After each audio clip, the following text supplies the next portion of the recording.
Hello, humans. This is Steven Stull, and you are watching The Hold Up, a member of the Without Your Head podcast network.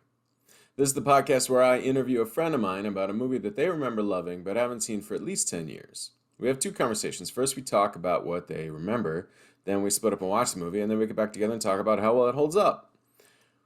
What is going on here? This is a video. Obviously, this is a video. So you might remember if you're a regular listener, a couple weeks back or a couple months back, who knows, I talked with my friends Jeff and Bob about the movie Ed and His Dead Mother.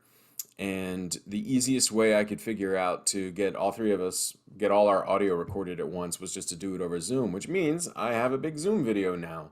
And I thought, you know what? Some people record video for their podcast. Maybe you guys would like to see it. So that's what's going to happen. This is one of the two parts. I'm being so cheap right now. I'm only recording one intro. But this is the talk that I had with Jeff Frumess and Bob Rose about the movie Ed and His Dead Mother. I didn't do anything fancy. You're just going to see the straight plain Zoom video screen because I didn't know how much anybody would care about this. So if you like this, if you like having a video, you like watching this on YouTube instead of listening on Spotify or Spotify, whatever app you use, let me know. You know how to let me know. You can message me on the social medias or wherever. And if you don't like it, I guess tell me that too. But otherwise, please enjoy our faces for a good solid 3 hours or so.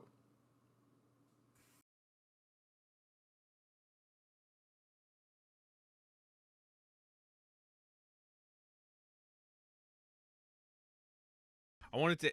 There you go. Uh-oh, I was going to ask why you use a shotgun mic right next to your mouth. Do you have any complaints?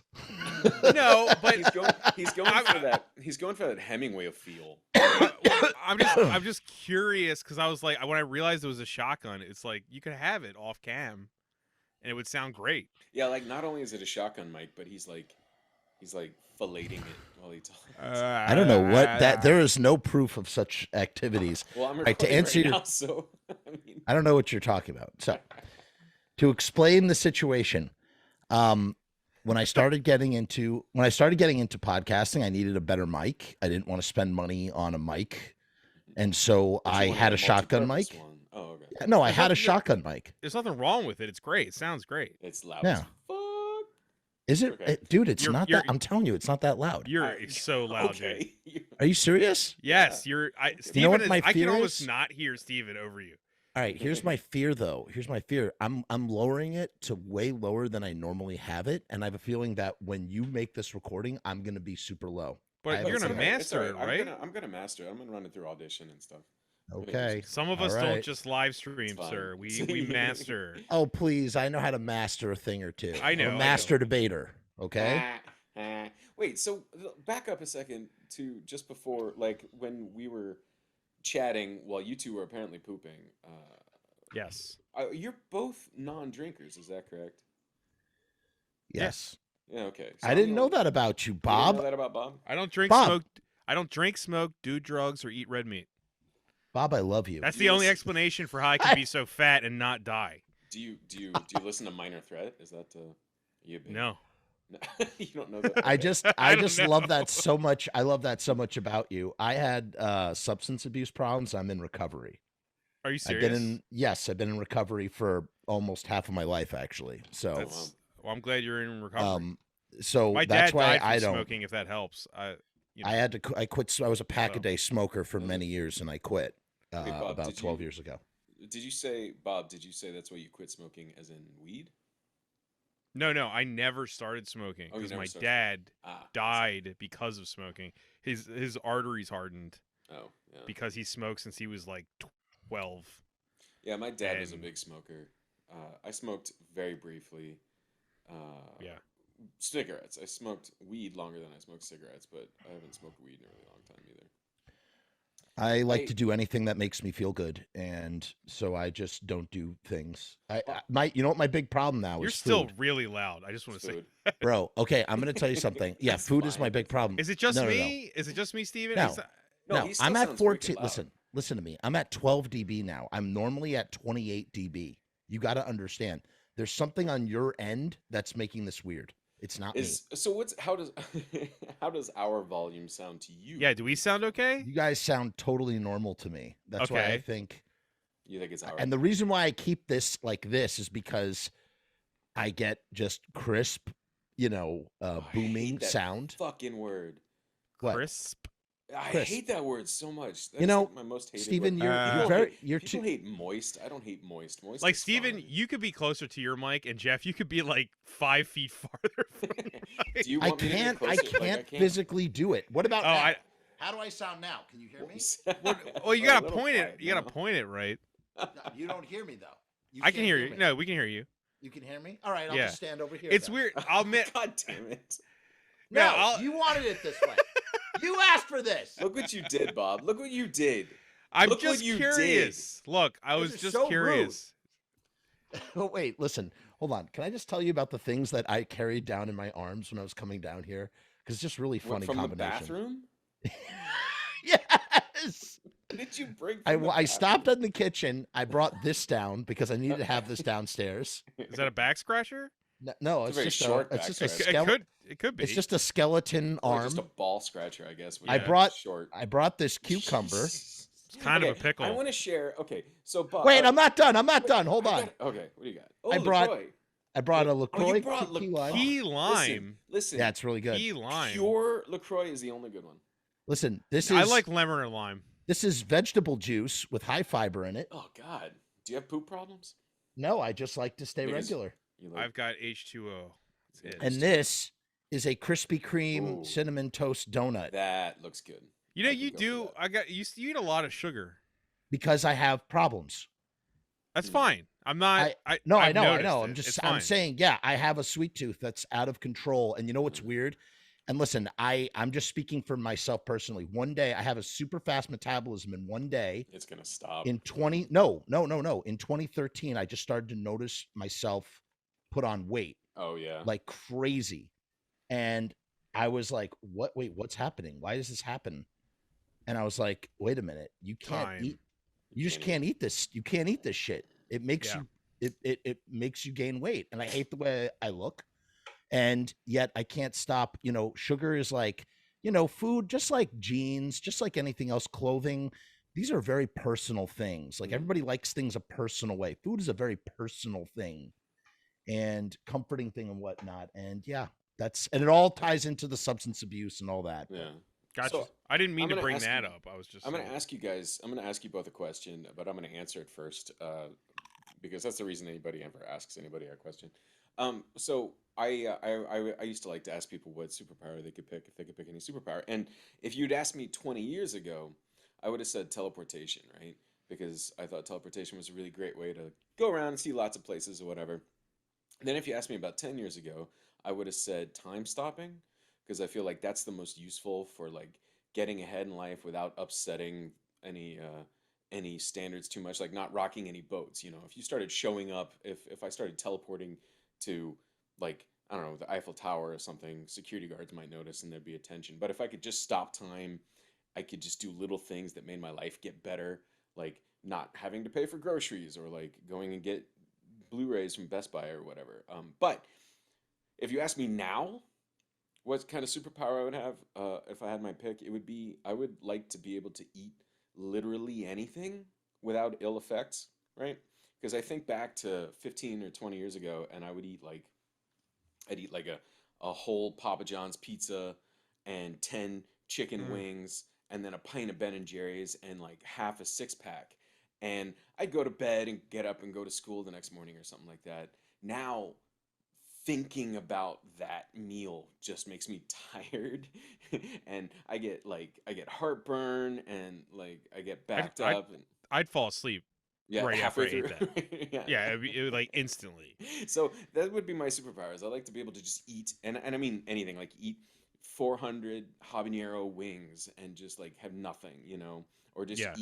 eat 17 sleeves of Girl Scout Thin Mints. I love that. Yeah, that would be that's my Stephen, I that's my- really love that. that's middle-aged Steven's So best superpower. my choice, I feel like would affect that.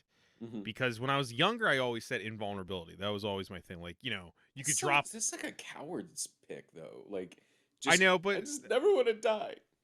no, invulnerability does not mean that. You're Invulnerability. so you're talking about like jumping off buildings and stuff. Yeah, it would mean like essentially like imagine Superman's invulnerability with none of his other powers. So you could drop. You could drop a building on me, and I'd be fine. Can Superman get cancer? Yeah, there actually is a story where he gets cancer from the sun. That doesn't surprise me. I mean, it's been like 100 years, so. Yeah, it was. I love that it's from the sun. It's from the sun, yeah. But Jeff's now giving me a little side eye on that, but yeah. That's a definite. Jeff, don't argue with me on this. Now I'd probably say regeneration a la Wolverine or Deadpool. That's what I would want because Do you number get one, hurt a lot? No, but the reason is because they can't get sick. They can't. Okay. They have those immune systems, I guess. All their immune system, their joints will stay completely crisp. Oh, sorry. But for the no. I was oohing over the idea of having wonderful joints that never hurt. Right, and you know what I like is that technically both of them, they're still mortal. It's just they're going to live an extremely long time. But yeah, I would take that, and I think that would probably help with fatty foods and eating bad and stuff. Like you can't get diabetes, you can't get heart disease, all that's off the plate. If you have that power, you can go and like run for 20 miles, and if you have a heart attack, it doesn't matter because you'll just get better in a minute, right? Yeah, it wouldn't even affect you. It's the best one. Yeah, it's the best superpower. I agree. Yeah. So I would go with that probably, just because I'm feeling the effects of aging now. I'm just on the cusp of it, so I'm feeling it. And I'm like, okay, I want to start to regenerate. Please, somebody help me. Yeah. What about you, Jeff? Okay. I love all of the ones that you guys picked. I would probably, I've always said teleportation as well, because I want to travel. Oh yeah. And teleportation also teleportation covers the time thing, because you can then allocate time that you would need for travel to other issues. You may not have as an abundance of time, but you'll have more time because you can instantaneously teleport yourself. Frankly, you don't even need to pack a bag. You can go, I need to change my clothes. You don't have to pack anything. You don't even have to spend time packing. Quick side note, just to interrupt for a second. I used to work for Delta, and one of the best things in the world, because I worked in a little town in Georgia. The only place the planes went was to Atlanta. So if I wanted to do a day trip to Atlanta, I'd fly into Atlanta in the morning and then fly back home at night. And I don't know if you've ever flown completely without bags. It is goddamn amazing. It is heavenly. Good feeling. It's so good. Anyway, sorry. That's cool. Jeff, I got a question. On the rules of teleportation. Oh, okay. Yeah, okay. I was going to say, would you be able to take stuff with you if you wanted? Could you like touch things and they teleport with you? Whatever you touch teleports, yes. Would there be a distance limit? Can you go to the moon? Yes. Yes. Okay. Wow. That's pretty powerful. That's no. The problem like is fucking powerful. Yeah, but hold the thing. Here's the thing. Such an asshole. Hold on. So here's the thing, though. Here's the thing. The thing is, though, you don't have a suit for Mars or Jupiter or whatever. So what you'd have to do is, of course, you'd have to fundraise a lot of money by becoming a shipping magnate. You would be the sole. Into bank vaults. Yes. Well, you would be doing a lot of shipping and exporting and importing, generating millions and billions of dollars, so you never have to work again. And then you could design a suit that allows you to teleport all over the solar system. And theoretically, you could teleport yourself into a black hole if you could find a black hole proof suit. And then teleport out. Right. I really like Bob's invincibility thing. His healing factor. Oh, yeah. Wolverine healing factor would just be ideal. Because look, it's not immortality, but it's definitely extended life for very, very long. I don't want like the skeleton or anything. I just want the healing. Right. I don't want adamantium shit. I don't know. But my answer. that was his trauma. They like cut his body open to install all that shit. I don't want that. Yeah. And then Magneto ripped it out later on. Right. And then he found out that he had bones underneath, and he had forgotten that he had bones. If we learned anything from Unbreakable, if I become Wolverine, there will be a Magneto, right? Somewhere. Right. Of course. Of course. He might be made out of glass, but I guess it's really up in the air. I guess I'm going to go with the teleportation. I think it offers the best of everything, even the invincibility thing. And here's why I'm going to tell you that, because with the teleportation, like I said, you can generate another superpower that one of my favorite superheroes has, money. And you can have all the best of everything from your business, which then allows you, you can have all the finest chefs cooking for you. Okay. You can have a manager. I want to interject though. My power and Steven's power could make a lot of money on Twitch or YouTube because Steven could do insane mukbangs. And I could literally like break my own arm on camera. Yes. Like, okay. And for the record, I did say eat literally anything. So like, I could start a YouTube channel where I just eat broken glass and fucking. Okay. All right. So I would take a whole bottle of OxyContin and then like break my arm completely off or something like that. So what would we call our superhero team? So to be clear, old fat guys. Fucking Bob gets to be Wolverine, Jeff gets to be Nightcrawler, and I'm the guy who eats everything. The Blob. Fucking great. You have to be the Blob. Well, I think we should call ourselves the Flush. That's the name of our Flush. Okay, so now he's talking about toilets. I want to talk about this. I really want to say this because this is kind of poetry. So before we started recording tonight, Jeff said you were going to be 4 more minutes, which I think is funny in hindsight. And I said that's unacceptable. So you said Jeff did say 8:04 though. Remember, he said he wanted to start at 8:04. Hold on. I froze. Sorry. No. Start over. Okay, so you said it was going to be 4 more minutes before we could start recording, and I said that's unacceptable. And then you said, "Don't rush my cigar cutter." Now I did not know what you were talking about. At first, I thought maybe you were doing a bris.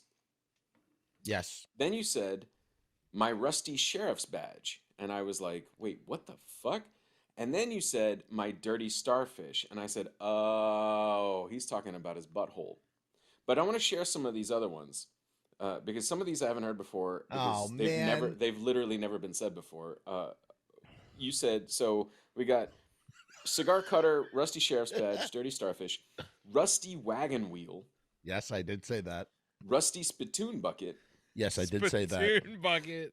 This is the one I hate the most. This is the one I absolutely hate the most. It kind of makes me want to hit you. My cake pusher. I really now am let me ask you something. Why go with cake and not fudge? Fudge. That would have been fine. But you tried to ruin cake for me, and I love cake. I just thought, because I don't eat as much fudge as I do eat cake. Fudge looks like the material we're discussing. I understand that, but some might listen. Some poop. Listen, fecological matter can also resemble cake.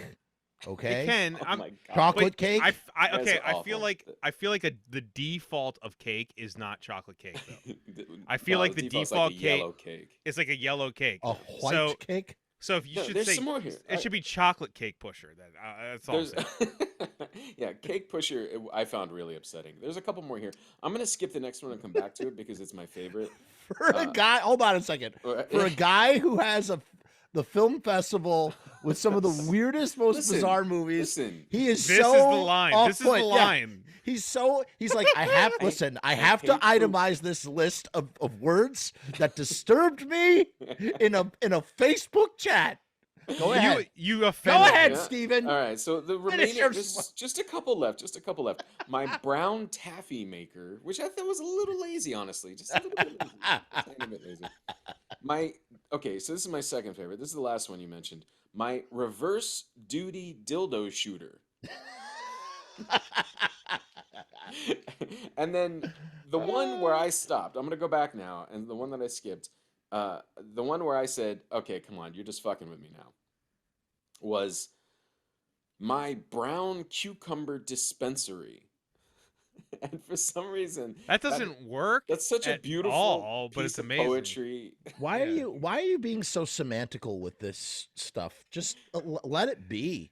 No, allow it's it to beautiful. exist. I'm trying to share it with the world. I feel like everybody needs to know. No, but I'm just saying, like, why poetry. question it? But why question it? Okay, I got a question. When you guys are hanging out with your long, okay, maybe not long-term friends, when you're hanging out with friends Mm-hmm. and you have to urinate, what do you say to them? I gotta take a Am I piss. getting up to take a piss? Yes, you guys are both piss. You guys both say piss. Yeah, I say piss. Yeah. You say piss? You say I'm gonna go Yeah. take a piss? I gotta Gotta go piss. I don't say drain the lizard or I you know. gotta No, blast a okay, so dookie. so for That's the not record, peeing though. I'm pretty. Do you poop out of your pee poop hole? out of your penis? There was a dude. No, I read about a guy in Germany who had a very horrifically botched surgery, and he didn't realize it was like I don't know what it was. Oh, I know what you're gonna But he say. started like pooping out of his pee hole. Yeah. There's a prostate surgery. They Yeah, messed up. yeah, that's the worst. Like it sounds hilarious. It's like that. It's like that scene from That's Breakfast Club. terrifying. No, it's awful, right? Because it sounds funny when I say it just like that, but then when you get into the details about like It's not funny for that drainage and the dude. smell and yeah, you realize, God, that's fucking awful, you know. It's terrible. But I say I'm gonna go pee, and I always feel a little bit silly saying that, but also I feel like piss isn't something I say. You could say tinkle. Do you feel like piss is too, I don't know, gnarly or like No, gross? I mean or... I say vulgar shit to my friends all the time. I drop the. Would you say pee pee? No, I would not say pee pee. I gotta go I make might say, pee pee. Je dois faire pipi. If I was, when I get drunk, I speak French a lot. So like, if I'm drunk, I might say Je dois faire pipi. Or I like saying in German, it's Ich muss pinkeln. Or fuck, I just fucked up. You said tinkle. Scheiße. Ich muss Scheiße. pinkeln. Pinkeln. So my favorite is my grandparents. They would say make water, oh, which I always thought no. was hilarious. I'm gonna go Boo. make water. I think the worst euphemism for pooping I've ever heard was have a push. That's I good. like that. No. Oh, Scotland. You know what they say in Scotland? It's No, my I do not know favorite. what they say. All right, my friend Kieran Fisher. Shout out Kieran. He once used the word, He's and a I didn't big understand. subscriber. He once used this word, jobby. Jobby. Do a Jobby. jobby. A Do a jobby jobby. is taking a shit. Do a jobby. She did a jobby on my chest. Yeah, take a shit. I'm Okay. serious. That's what they call a shit Jobby in in Scotland. Make a jobby. I A love guy, I have two of them. A guy in my high school used to say, "I have to go mess," which I always thought was pretty funny. I gotta go mess. I gotta go do No. a mess. That's And terrible. My ex-girlfriend used to say, this is the weirdest one. I've never heard this anywhere. Mhm. Make bears. Brown bears. She says, I don't know. Make Bears. bears. Make bears. What's her number? I'm gonna call her right now. No. All right. All right. Here's giving what we that say. Here's what we Yeah. say in New York. This is what we say. What are you saying? My friend and I. Wait, my so you don't even oldest say friend anything. and You I. just drop trout right there and poop in No, front of each we other, right? say I On gotta the go street. feek. I gotta go feek. You gotta go F- feek. Yeah, I gotta go feek. feek, eh? I gotta go feek. FEEK. Feek. What the fuck is Feek. I've I never gotta heard take a before. feek. I gotta go feek. Fecalation. Oh, Oh, fecal. feek is in feek. Okay. Fecal. Yeah, so you Okay. go, I like to feek all over You know, the I'm gonna sea. I'm gonna run this by my New Yorker friends. And I'm not saying that all New Yorkers say this. no, it's I'm- too late. You have Most New stamped it. Yorkers say This is- I I'm gotta gonna go take a say- shit. I gotta I'm go gonna- take a shit. I'm gonna say friend YouTube Jeremy and I- famous Jeff Frumess, world famous YouTube personality Jeff Frumess told me that literally everyone in New York refers to having a poop as taking a feek. I I'm mean, gonna say Jeff- that to them. If you knew that guy in my high school, you could start saying, I'm gonna go take a from mess.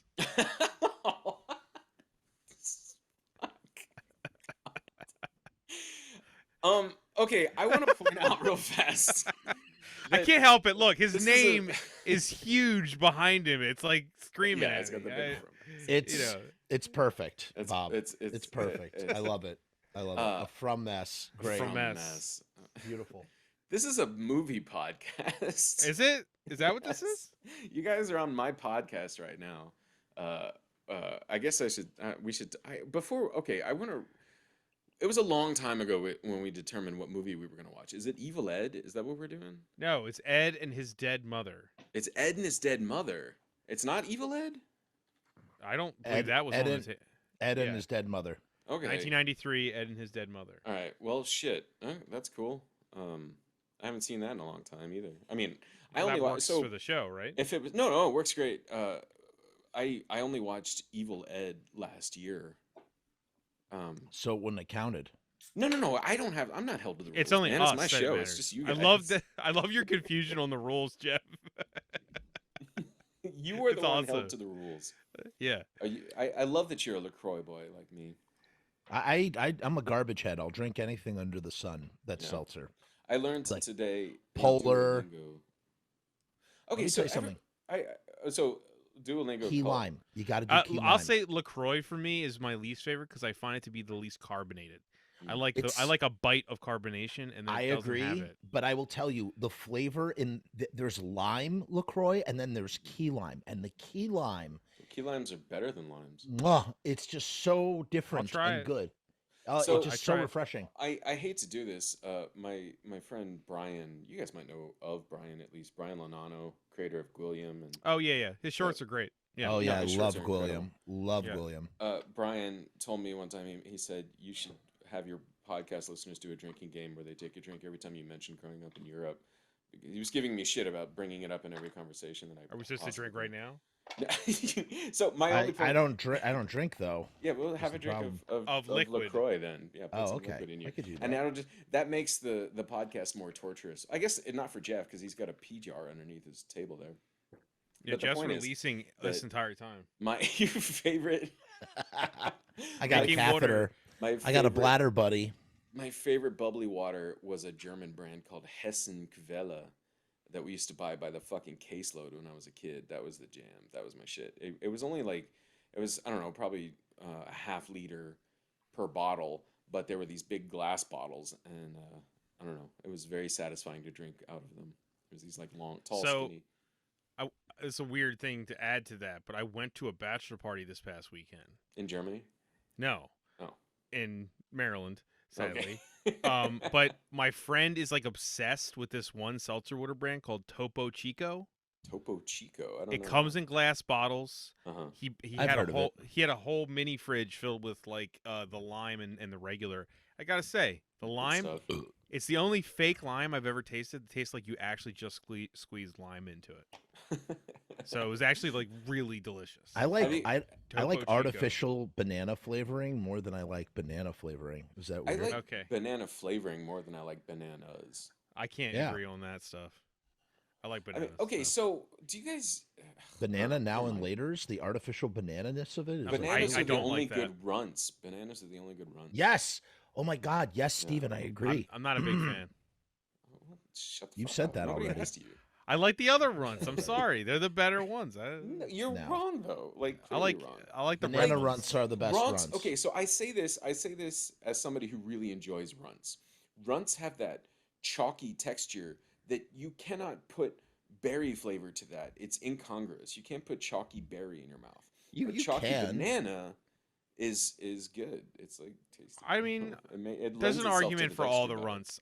I've always been a citrus candy guy. For the I like record, I haven't citrus had a candy. bag of runts in probably Yeah, I was gonna 20 s- years. Like, I was gonna say it was the '90s the last time I Yeah. had. Oh runts. man, I had runts yesterday, I think. did you seriously? Well, Jeff is. Well, we you're- were. I was Jeff at, posts I was about At, candy more than anyone I know. I was at Disney Springs this weekend with some friends, and they have an M&M store there. And in the M&M store, you can Like get 8 Mile and stuff. Yeah, but that's boring because it's all just chocolate inside. No, they don't have the M&M specialty. okay, no. They have other stuff. Okay, so I just realized I'm fucking something up. Like it was at Disney Springs. They do have an M&M store at Disney Springs, and they do have M&Ms that are more interesting than just chocolate. But the column, the Whole Foods grain dispensary shaft full of runts that I saw was actually at the Goofy Candy Company. Have you had the those So you can get like caramel what I'm saying is you M&Ms? get a 1 pound bag of banana runts Let's, at the Goofy That's Candy Company. that's good. Have you had the I'd step caramel on ones? that. I would step on that and then Just snort it, no, I just meant like like cutting it. Like I'd Yeah. step on it. mix it with what? What would you mix with? I don't know. I'd be like putting banana now and laters in with the. I'd be like fashioning them with my hand. Into little, so they all have that Jeff's palm tang Yeah, to them. of course. I Excellent. I wonder if there was ever a Runts cereal. I would be all about that. You know, how there's you a can Sour make Runts Patch. cereal? You know how you can. There's make a Runts Sour cereal? Patch Yeah, there's cereal. a Sour Patch. I tried cereal, it. I reviewed that on my channel. I love that you use oat milk. Like, Yeah, I hate regular milk, dude. Cow milk does not do it for me. It's I'm not- gross, Yeah, man. I do almond, but yeah, I'm not. Oat. You know why I like oat? Because it's extra creamy and it's it's the closest thing to milk without being milk. I don't like the word creamy though. I don't like the word creamy. I don't like the word crisp. That's two. I can't talk about words. Two words. Duty cutters, cake pushers. What are you talking about? I mean- talked about duty cutters for like 10 minutes. No, but I'm just saying, it's. I just feel like I just don't understand shit. how. We're I just halfway. don't. You okay? Yeah, I just banged into my Zoom. You changed your setup. You're in a different Yeah. place now. I'm in a different room now. Yeah. Yeah, we're in the This is the bicycle post-Shield room. era. This is There's the no more bicycle Shield room. DVDs. This is and the stuff. bicycle. The No, bicycle it's because room there. I spent like I don't know 2 years ago or something. I spent a boatload of money last year. Sometime I spent a boatload of money on this desktop computer, and I'm like, I should use it for stuff. I thought you were gonna use it to like make movies. Yeah, I have been a little bit. Yeah. Okay. Well, it turns out so I bought it specifically to do the assembly. Oh fuck! I need to email those people. I bought it to do the assembly on Fat Fleshy Fingers, and then after I bought it, one of the filmmakers was like, "Oh, I'll just do the assembly since I'm, gonna do the audio mix for it." So I was like, "Oh, well, shit, okay." Can I guess his name? You can. Originally, I didn't know if you were trying to hide No, his name. I don't know. Yeah, Michael Epstein's going to do Yeah, it's Mike, the yeah. assembly. But originally, Anthony Shepard was going to do the assembly just because I don't remember why. But then Mike decided to, or offered to do the audio mix, the final audio mix. So he's just going to assemble it all on his computer. Any of us could really do it. We all have the equipment for it. But Yeah, but the I just assumed audio it was mix gonna be makes me sense. first. But yeah, whoever's Yeah. doing the audio, yeah, it makes sense. Yeah, Uh, that's a nice roll of plastic bubble wrap. Oh, thank you. I bought that for fucking sickies because I always have to mail them to Finland or fucking Australia or some shit. I was hoping it was for fetish purposes. Like No, sorry. sometimes you just need to pop them. You know, you can't shoot any fun goo without popping them. Jesus. Okay. So See, that sound disturbed Steven. that did. Listen, Listen. That's why I love. Listen, Steven, this is why I love you though, because you're so delicate in this way, and it's just you're like delicate and vulnerable, and at the same time into like crazy shit. So Yeah, like all of yeah. it, like it just. I mean, this is what It's I a love and razor's cherish edge. about It's you. a razor's yeah, it's edge. just No, a. there are You things- never okay. know. You never know what's gonna fall on either side of the edge. Yeah. It's either gonna fall into like, oh yeah, I love this, or it's gonna be like, oh my god, he said cake pusher. It's gonna be it's gonna be one of the two things, and all it does is just makes me want to give you a big hug. I mean, so okay, I like things that upset me, and one of the reasons, like you talk about, oh, you're the guy who runs this fucking weird ass film festival, but still you get upset about poop or whatever. Bizarro land. Well, yeah, because I like 1Z, things 2Rs. I like 1Z, 2Rs. That's right. I like to acquire things that upset me, and the thing is that like the stuff that seems, just by anecdotal evidence of talking with people, the stuff that seems to upset people doesn't really do anything for me. Like hacking people's heads off in movies, I don't give a shit. Like that movie Terrifier. Fuck that movie in the face. God, I hate Terrifier so much. I didn't see it. Yeah, it's such a stupid bullshit. It was not my cup of tea. It made I the- will. the I will second s- like campaign Kickstarter made so much money too, Yeah, right? for Like, sure. I know Yeah. it was not personally my cup of tea. There's a person I think we all know. I'm not going to name him just in case he doesn't, whatever. But there's a person we all know who said that Terrifier was a litmus test in the horror community, right? And I really felt what he said, because like 50% of the people I saw talking about Terrifier were all like, "This is putrid trash," and the other 50% were all saying, "Oh, this is the best horror movie ever," and like it really kind of disillusioned me about the horror community. I feel like I in watched large- it. Yeah, It's not my thing no, personally. it doesn't do it for me. It's what if I never watch it? Do I get extra points? no. Oh, You get nothing for that. You damn it! You lose points for like priding yourself on I don't. I being don't. out of I just didn't. human experience. The reason I know about Terrifier is Mm-hmm. literally my friends, Mhm. hence like you guys, talking about how much they did not enjoy it. That's how I know about it. What bugs me at Terrifier is my whole thing with horror, which is that it seems to me that whenever people say horror, they're generally talking about one of two very different things. Most of the people who say horror when they're talking about horror movies really just want gruesome kills. Yes. And that's like the entirety of the horror experience for them. And for them, Terrifier was great. It had a scene where the clown hacksaws a woman in half, crotch first. Like, I was not a fan of that. no, Not that my didn't. cup of tea. Not my cup of tea. Not my cup of tea at all. But if you are somebody who looks to the horror genre specifically for gross kills, well, that does it. That pushes your button, right? That flips Well, all right. I Here, guess, I'm gonna take it one step further for you. I had Mhm. had this discussion several times, and these are gross generalizations. I just want to put that Right. out there. Gross generalizations. These are not. Literally every horror fan I know is terrible. Well, That's okay. a So joke. I'm kidding. here's what's That was- interesting. Here's what's interesting. Jeff's about to get canceled in the horror community. There is a Romeo's Distress on Screenbox. I would not say that it's not everybody, but I've noticed that there seems to be certain leanings towards conservative viewpoints Mhm.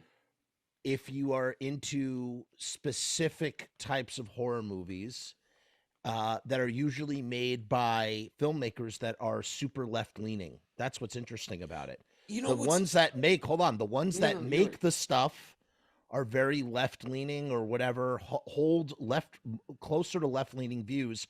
And then if you are watching stuff that was made in the 80s, sequelized, that has high body counts with slashers, Yeah. generally like slashers, you go to, that sort of thing, you might hold more conservative type views. And I just, and again, like I said, gross generalizations. Yeah. But just interesting observations in various different ways that I'm not going to deeply comment on here. I'm just saying that List it just the seems, names. Call them out. I just find it fascinating. What fascinates me is that like there is those who gravitate towards like that high body count, that sort of thing, typically have like more conservative viewpoints. And then what's interesting is a lot of horror, a lot of like sort of genre film stuff, and a lot of stuff that's sort of out of the box, horror adjacent, all over the place, that have these heavy social and political messages in them that usually, espouse lofty ideals of some kind, or virtuous ideals or whatever, or even left leaning ideals. That other people, that more left leaning people, key in. Hi, Jen. Hello. How you doing? They're saying hi. Thank you, Jen. It is spicy, right? Yeah, it's a little spicy. The beer is spicy. Spicy I'm meatball. drinking a Mexican chocolate beer, but I'm I sorry. didn't- so I meant for that to be smooth and not derail you. What do you? So I know you're saying gross generalizations, but what do you think the reasons are for those generalizations to be somewhat maybe true? Is it Yeah, because let's emphasize that. Let's Well, hold on, emphasize I what wanna Bob ask- just said. I want to ask a question. Do you Yeah. feel that it's because the right-leaning filmmakers, which you're theorizing, idolize like Reagan era horror movies more than the left-leaning ones? Is that what you're saying? Like, or that's what they want to bring back, or that's what they want to yes, they want to be a part of? A little bit of that, a little bit of the, again, those movies, those types of movies are generally the slasher movies of the 80s, Right. Sort of encompass the notion of don't have sex, don't do drugs, Right. or you're going to get murdered. You need to be pure in order to survive. Freddy and Jason were vice cops, basically. Right. So it's kind of Yeah. interesting how, like, The and worst then kind of again, like cops. I said, you go to a lot of, if you see, some of the fare at certain, not all conventions, just like certain conventions and stuff where you have a lot of these stars from these movies show up and people venerate and worship them and stuff. And it's just interesting. I just seem to have noticed that. And then you look at the people that made those films, and the irony is that they actually espouse far different views. Yeah. Than say the base that they are making them for, or the base that loves them, or the base that creates a market for 80s stuff that is no longer, I just hate it when anyone tries to argue that John Carpenter was ever political. Right. I'm totally fucking kidding. Okay. Keep politics out of my movies, man. Yeah. I think I guess I probably don't have to say this to anybody here in this chat right now, but I think when you create a work of art, you are making a statement. Sure. Yeah.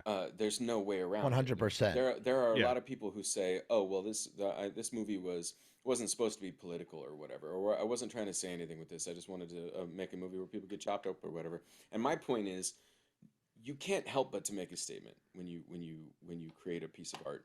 To make it the making of the thing is a statement. Is a statement, right? The question is, yes. Are you taking care to make sure the statement is what you want it to be? And I think most often the artists who say that they're not making a statement also take no effort to craft the statement, and they end up with shitty statements, Right. I think about I don't know. I watched a movie recently where I'm not going to name it, and I'm going to try not to make it too identifiable, but it was a movie I really liked. Can you write it? Write it in the chat. Write it in the chat. Just write it in the chat. No one can see the chat. Just write it so we know what it is. Anyway, does it matter if we know? Okay. Come on. It was a fun movie, and I enjoyed watching it. There was exactly one black character and exactly one queer character, and they happened to be the villains, right? And the two performers did an incredible job. They went all out, and they were great in their roles. And I met the filmmakers, and I don't think anybody had any ill will, and nobody was deciding on that. But I also don't think anybody along the process of making this movie said, "Hey, wait a minute, our only black character is the bad guy, right?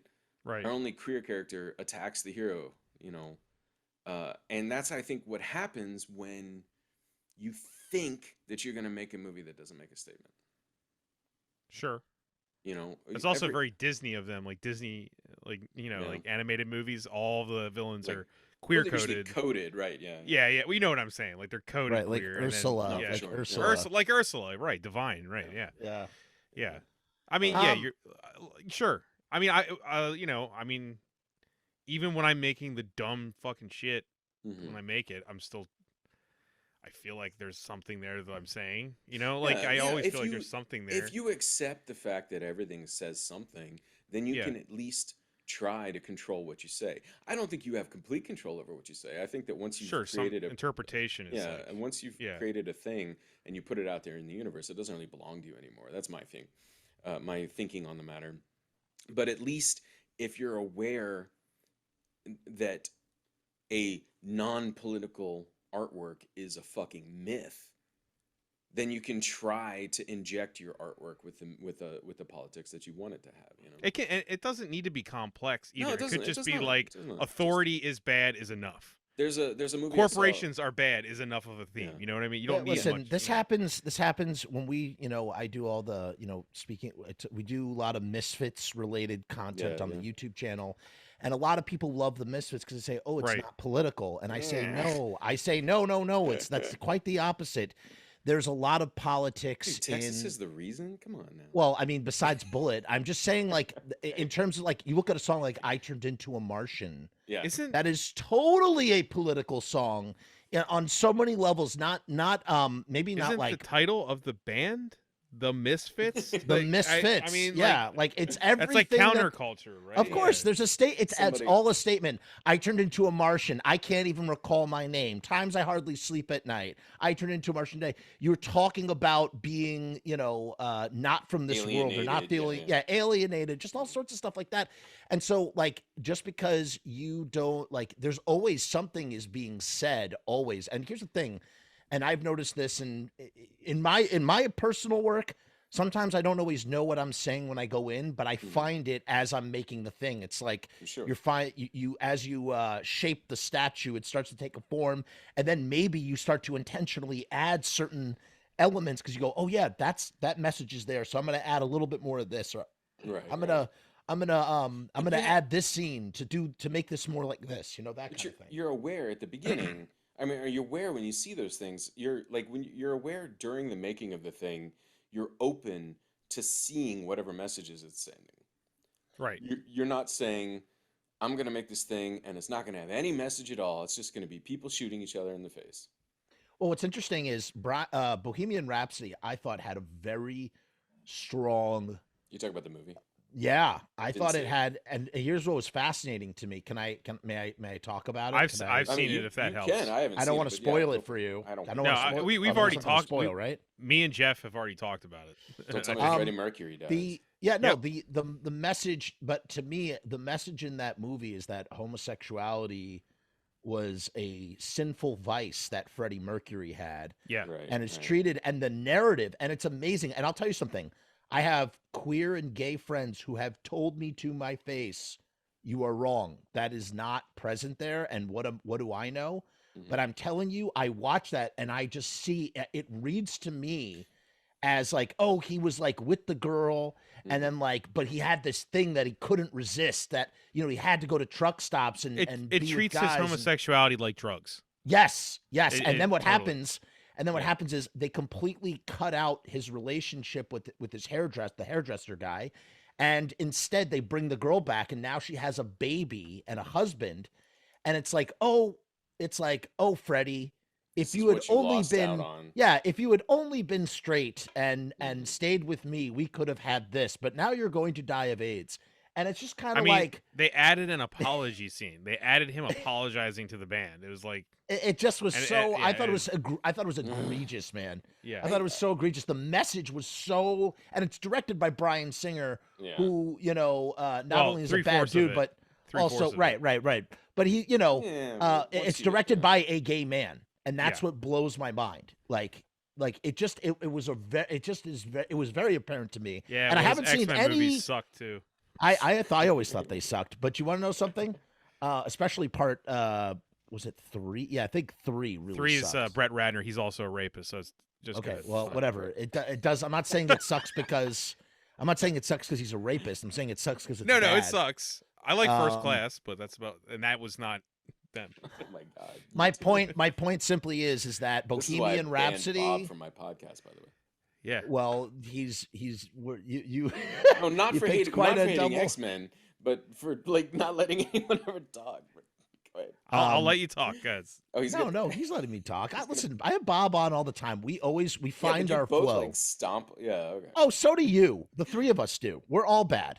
We are all bad. Listen. When it's Jeff though, I feel like if it's just Jeff, you gotta be punching. It's like a fight. Right. You gotta be punching. Maybe. And it's a spicy fight. It's more like a chess game with me. Right. You. That's true. I feel like that's actually true. This is a weird combination for me, because with Jeff, I'm used to just fucking pile driving, jumping in there. You gotta. Yeah. Gotta. I'm used to it. Yeah. I've since Jeff has been talking, there have been like 4 things that I've thought of saying, and I've lost them all just because I'm sorry. You gotta write them down. That's not my fault. Will agree with me. If you don't say anything, Jeff will talk for like a half hour. You want to know? You know what the and problem I is? love you, Jeff, for that. Jeff I love you for for that on his own shows. Okay, right? but let me tell you something. Talk.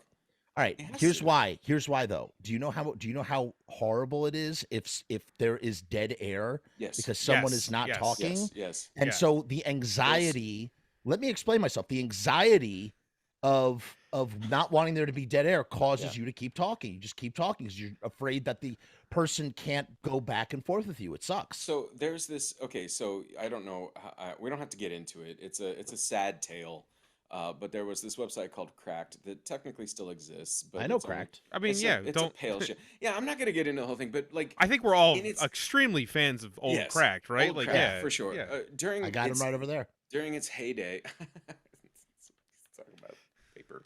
Anyway, during its heyday on the internet, in its internet incarnation, they had a ton of money and they were spending a lot of money on things like podcasts and videos and stuff like that. And there's this writer from who was on that site, and he was always the appearing on the Cracked podcast, and it was Which great writer? listening to him. Jason Pargin. Okay, yeah, So, I love like- Jason. I love him. Yeah, No, he's great. He's fantastic, and Yeah. he does a lot of podcast appearances now. But my point is that like during that period of the Halcyon days, they had a lot of money to put onto like editors, podcast editors, and producers and things like that. And their conversations would be so dense, it'd be like a West Wing hall scene. And during one random episode, he mentions, I don't actually talk for 16 minutes in a row. It's like there's an editor, there's a producer behind the scenes who's going to go through this later and take out all my stupid ums and ers and stuff like that. And I thought, nah, I'm sure he's exaggerating a little bit. And then, so now I listen to him post Cracked, where he's appearing on all his friends' podcasts where they don't have tons of money to pay editors to come and chop up every minute of audio. like us. And it's like, yeah. And I'm like, okay, no, you were right. That's why you never stop talking. Well, right. Yeah. You just That's why keep you never fucking stop talking. No, I'm with you, man. I'm not. gotta I didn't do mean I didn't mean to make it sound like I was opposed to your behavior or anything like that. Oh no, I'm not. I'm just saying that But it does the happen. demeanor of podcasting of both you two is very different. As someone who's experienced both of you, it's a different energy. Bob. Bullish both and times. bearish. Hey, Listen. if you go back to my old days of podcasting, it was always Thunderdome. Yeah. It was always Thunderdome. I learned in Thunderdome, and then I was like, oh wait, people just talk like normal human beings, screaming into the mic over Yeah. each other. Okay, It happens. It happens. yeah. Fuck. There was something I was gonna say. It's long past the point now, so it's not gonna be relevant. But Jeff, what you were saying about in grossly general terms, the connection between high body count, simple horror movies, and conservative ethos. I have noticed that in like the music world largely. Like I've encountered a lot of people in my life who were fans of the same music I was into, who had Which was things Dubstep. like heavy Yeah. metal, Britney Spears. like Tool, Mastodon, Dillinger Escape Plan, that kind of stuff. Complicated metal. I like Mastodon. Mastodon. Five Finger Death Punch. No, fuck Five Fingers. Stained. Fuck Stained. Disturbed. Oh God, you're making Puddle me of throw Mud. up, man. Puddle of Mud. See, I've pushed over that edge. Creed. Creed, Jesus. Ugh. All right. I'm starting a cover band of Creed called that was the thing I was Prod. gonna say. I thought of you the other day, Jeff. I thought of you today actually, because I saw some very well-meaning person posted a meme today on Facebook, shared it to Facebook, that said, "You can't be punk and also be racist or homophobic." And I was like, that's sweet for you to say that. No, you totally can. I think you totally It's can. like, have you heard of Fear? Like, have you heard of half of the Ramones? Like, have you Fear. I just interviewed Lee Ving from Yeah. Fear on my Do you on know my show. Jason Zink? Do you know Jason Zink? Yeah, he's going to be on my show. Oh, He's fuck coming yes. on my That's show as awesome. well. Him and the producer of the Fear documentary are coming That's on my show awesome. next. Yeah, how'd That's that, great. How'd the talk with Lee Ving go? Like, he's It entertaining. was. that's for It was very. It was. Let's just say. Let's just say if you watch that interview, you will understand why I never stopped talking. Why I never Yeah. shut the fuck up. You will understand why I had a wonderful time. Are you love saying because leaving. he's No, just quiet? he's quiet and He's he quiet. speaks. Lee He speaks Ving? in no. Well, listen. Leaving is not an easy interview. He was not Yeah. an easy interview, and he would listen. I have I believe it. I love that album, Yeah. and it was very pleasant speaking with him, Yeah. but it was a challenging interview because he's quiet, and you have to listen. I put it back on me. You have to engage. You have to find a way to engage him. You have to find a way to spark him so that he becomes more talkative. Right. And I found it very difficult to gut because I've seen him do that. He's not an open tap. He's not an open tap. There are some guys like a Kevin Smith. Like I couldn't even like I would shit my pants trying to talk to Kevin Smith. And then I wouldn't just ask a question and you got 4 I wouldn't hours even get a word in. Talk about not getting a word in. I wouldn't get a word in. I just would say Kevin, and then he go. That was a fucking dead on Kevin Smith impression. I have to say. Thank you. I'm blown away. My listeners, without this video, they're gonna think you have Kevin that. Smith just show up? I just use a video. They see me. They'll think right. The leaving though was just a guy who, like, you know, every once in a while I would say, like, I started talking about SNL and he started to talk more. Oh yeah. And then, you know, it was just hard. It was hard. Lots of one-word answers. And you know, and the thing is, you set someone up with a question, you expect a volleyed answer, and when you don't get it, you scramble to get to the next thing. You have to have your it's not easy to interview people. Yeah, there's did you bring up Clue?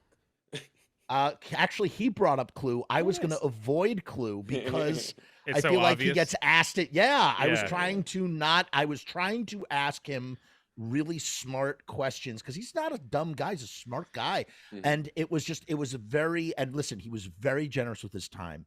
He was a gentleman and he was very nice to me, but it was very hard to sort of get underneath the veneer of leaving. And I watched other interviews and I saw people that did way worse than me. And I saw one person that did way better. However, that person was the descendant, the son or the daughter of, the son of, his mother or father was somebody that leaving really appreciated. So he was very lively.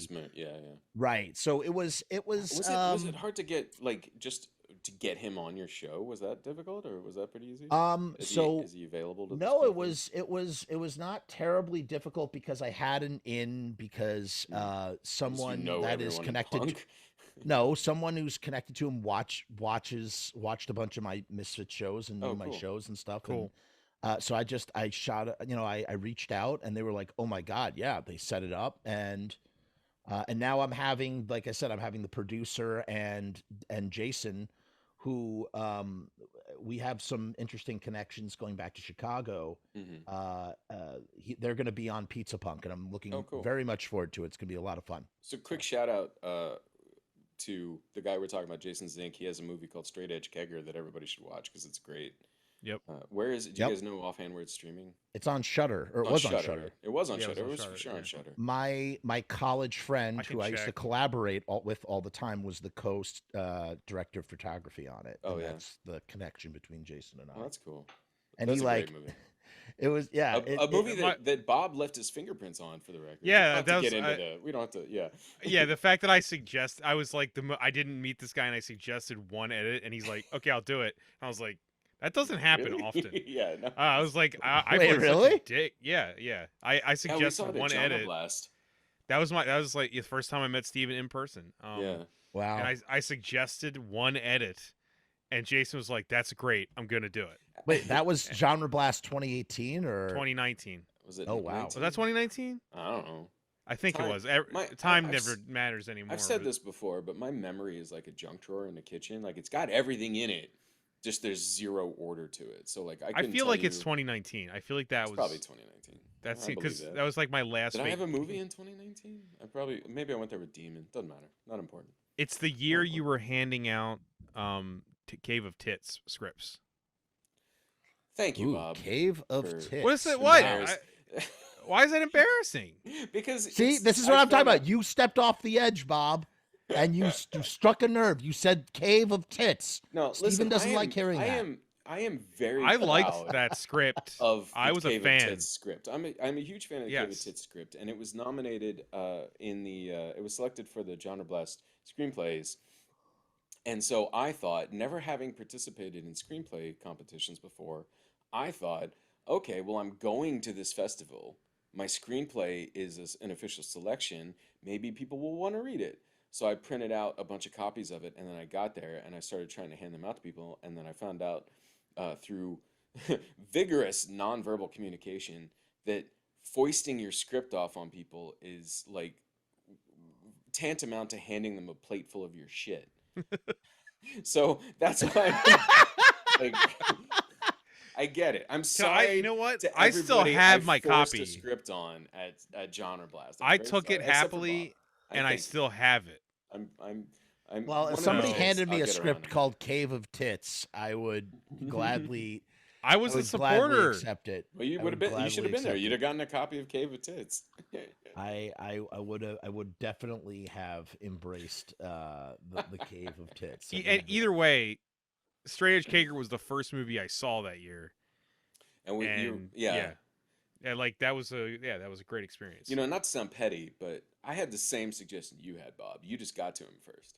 What was the suggestion? Okay, I I mean, don't what do you wanna, want me like, to we wanna do? make him like maybe Jason doesn't want. I said it. I said it All right, all publicly right, on yeah. Facebook. I did say it publicly Did on you say it? You Facebook. did? Did you? Yeah. Okay, we don't have to talk about it. We have don't. to talk Yeah, let's not get into it. It And was- for the record, Jason said I that- probably reviewed would've- his movie. It was I his reviewed it on idea. my channel for Did you? 30 days of 31 days of Halloween.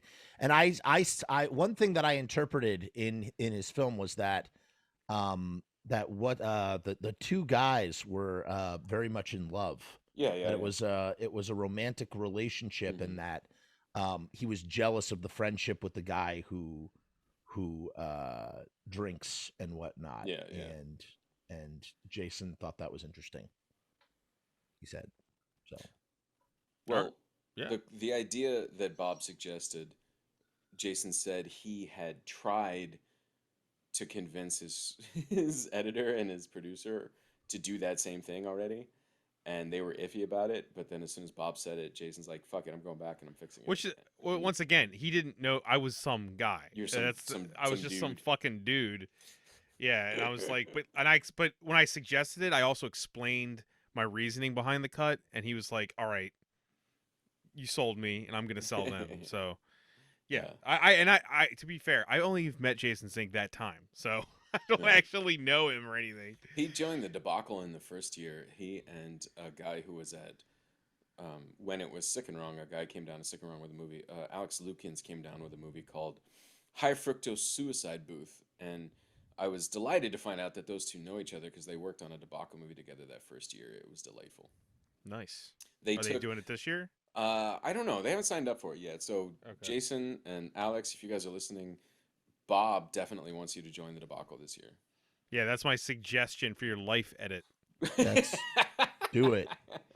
Are you doing Don't it, worry, Jeff? We're gonna. Are you doing I, it, Jeff? I am definitely gonna sign up. I just have not I gotten know. around to it yet. So I want to point out, I know it's soon. It's soon. Last year, the I've debacle. got so much going on my plate right now. I just No, haven't even had I time. know. It's okay. I'm still editing gonna my other feel one. bad. Yeah. I'm not gonna be mad if you guys don't join. Although Bob, you already paid, so you have to do something. I mean, mine is going to be simple. I don't know what it is, but it I will can't be not do fucking it. simple. I've done two of them already. It would be insane You not to do can- one. No, I give you permission. No, it's not fair because last year. No, I like the doing shoot it a weekend- lot. The Yeah, shoot- that was a terrible. No, God damn I'm it, trying Steven. to fucking apologize for it. Yeah. Last year, the shoe weekend was over Thanksgiving because I Yeah. don't give a shit about Thanksgiving, You and I did son of a not see my damn. family. Well, I but don't it either, turns but my out- family does give a shit. That's so the apparently problem. people give a shit. So the thing is, the other thing is that I also hated trying to promote the debacle at the same time I was promoting. Oh, that the was too festival. much, man. That was And- too much. So many people were getting the two of them confused. Like there were people, very sweet people, who were posting on social media, "Hey, come watch my new movie that got into the Sick and Wrong Film Festival," and they post their debacle movie, and I'm like, That's not what that means. So I decided to split them up as much as possible. So now they're 6 months apart, but that means that this You have to do one debacle now. is coming really close on the heels of the last one. So I understand if anybody was in the last debacle and they're like, "Oh my God, you're doing it again already?" I know you have my permission to set it out. Right? I'm I not already going paid, to miss so- one. I'm not going to miss a debacle having done the other two. And You got to keep a streak going, right? I just can't. I love it. I truly love everything about the debacle. I love the community that it fosters. I love the Sure. Yeah. connectiveness. I love everything about the debacle. It's so great. I'm such a huge, like, I had It's no a idea lot of fun. You're such a the huge fan of your own Yeah, event. the way- here- No. Okay, so I want to attack that for a second. I know you're just fucking with me, but I want you to understand that I created the festival and then I created the debacle because I'm a huge fan of you motherfuckers. Like, Right. my filmmakers, and I call them my filmmakers, even if the ones who have like My unsubscribed from the filmmakers. email list and quit following the festival on Facebook or whatever, they're still Does my that hurt you? filmmakers. Wait. Hold on a second. Have Yeah, you is had that a people is that that a do that? Does personal that thing? hurt? Does that hurt you? Yeah, of course it does. That Absolutely. you it does. you see the names that unsubscribe from the thing? Yeah, so surprise to anybody out there who's never used an email list before. The email lists, like I use MailChimp, and MailChimp keeps your name when you unsubscribe unless the administrator, meaning me, goes in and manually deletes it. Right? So you can just see who isn't. I can see who was Oh, man. subscribed and is no longer, and it is an ego blow. Let me tell you. Well, okay, to be fair, it could just be they don't like email. I'm not an email fan. That okay, I You know, respect so- that, but at the same time, when you're trying to push, like No, social it's media, fine that you use it. I just fucking Facebook will not show your page posts to people right. of any with any kind of any significant portion of your following without paying for the advertisement. Like they just won't do it. It sucks.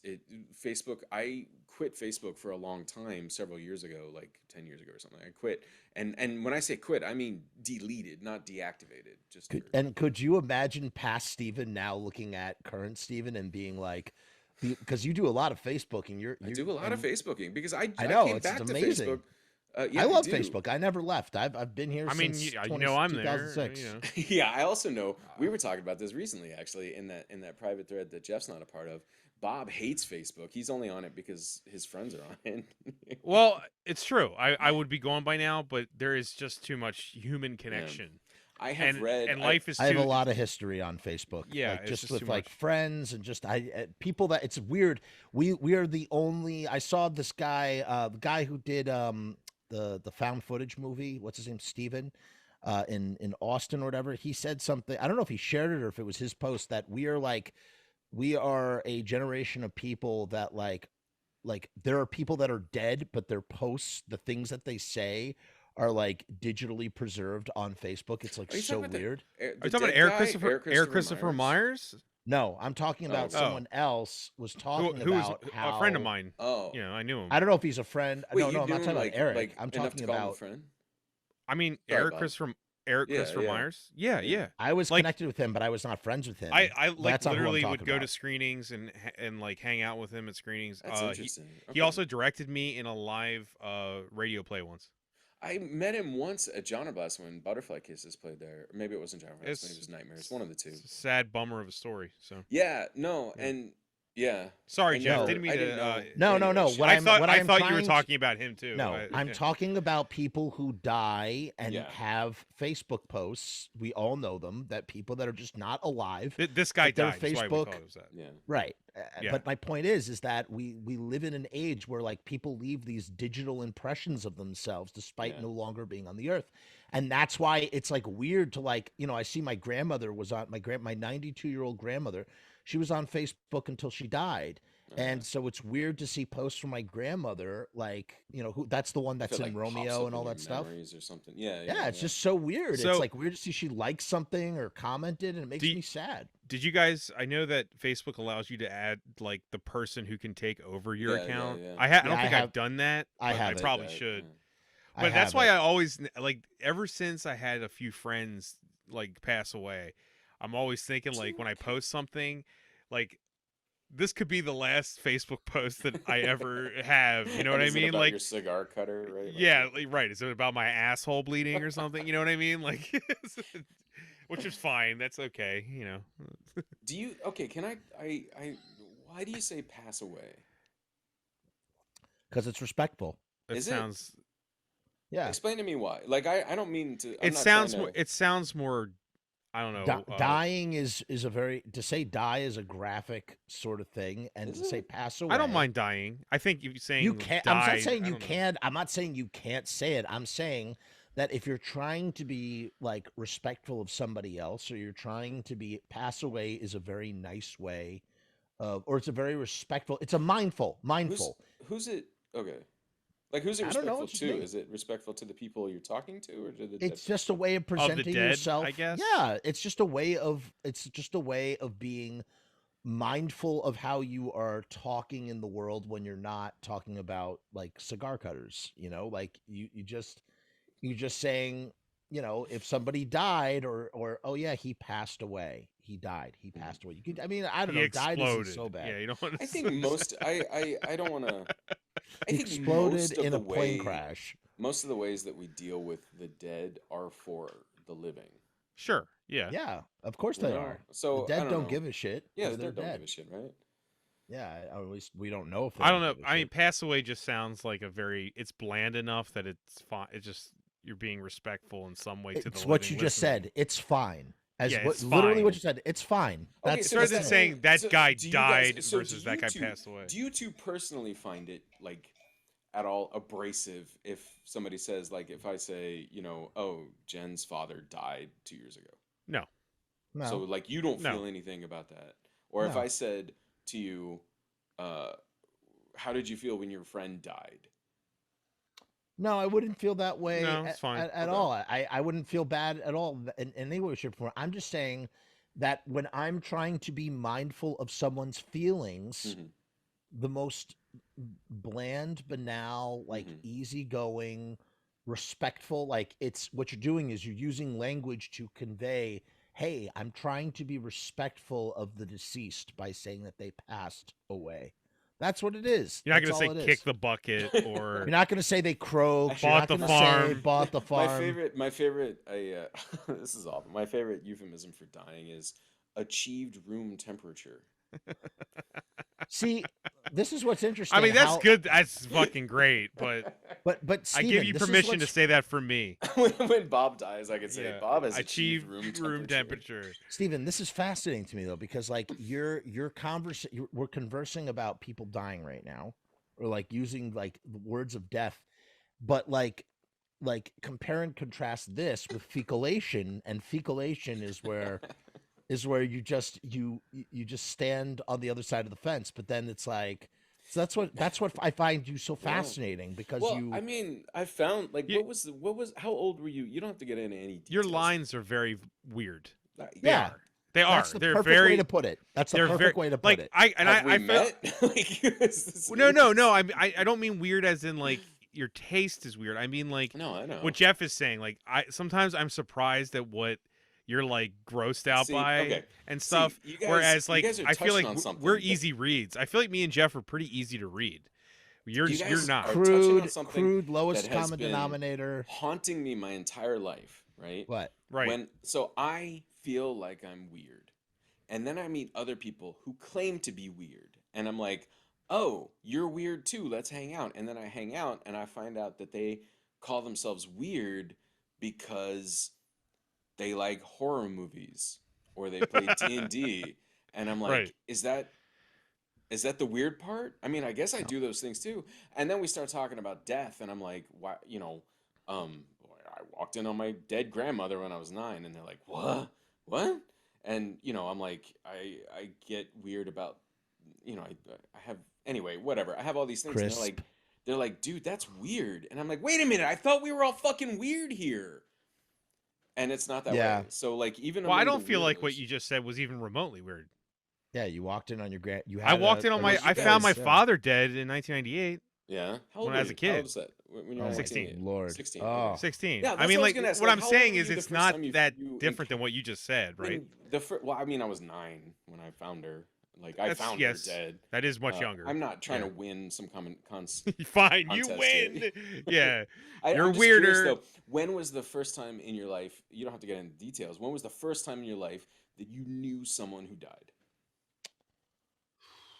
I'll go with that Uh, because Was it your dad at 16? I don't think I wasn't close to that was the closest death Yeah. First grade. In death, first so- grade, Yeah. in first grade, a friend's father died, and that was Okay. like my first experience with death. But I, I would say I don't wouldn't go by the first. I would say by the closest. And for me, the closest was my grandfather, Yeah. who I held my grandfather when he died. I Oof. literally held him in my arms, Yikes. and he held me the day I was born, which was an Mhm. interesting sort of thing. Bookend I thing.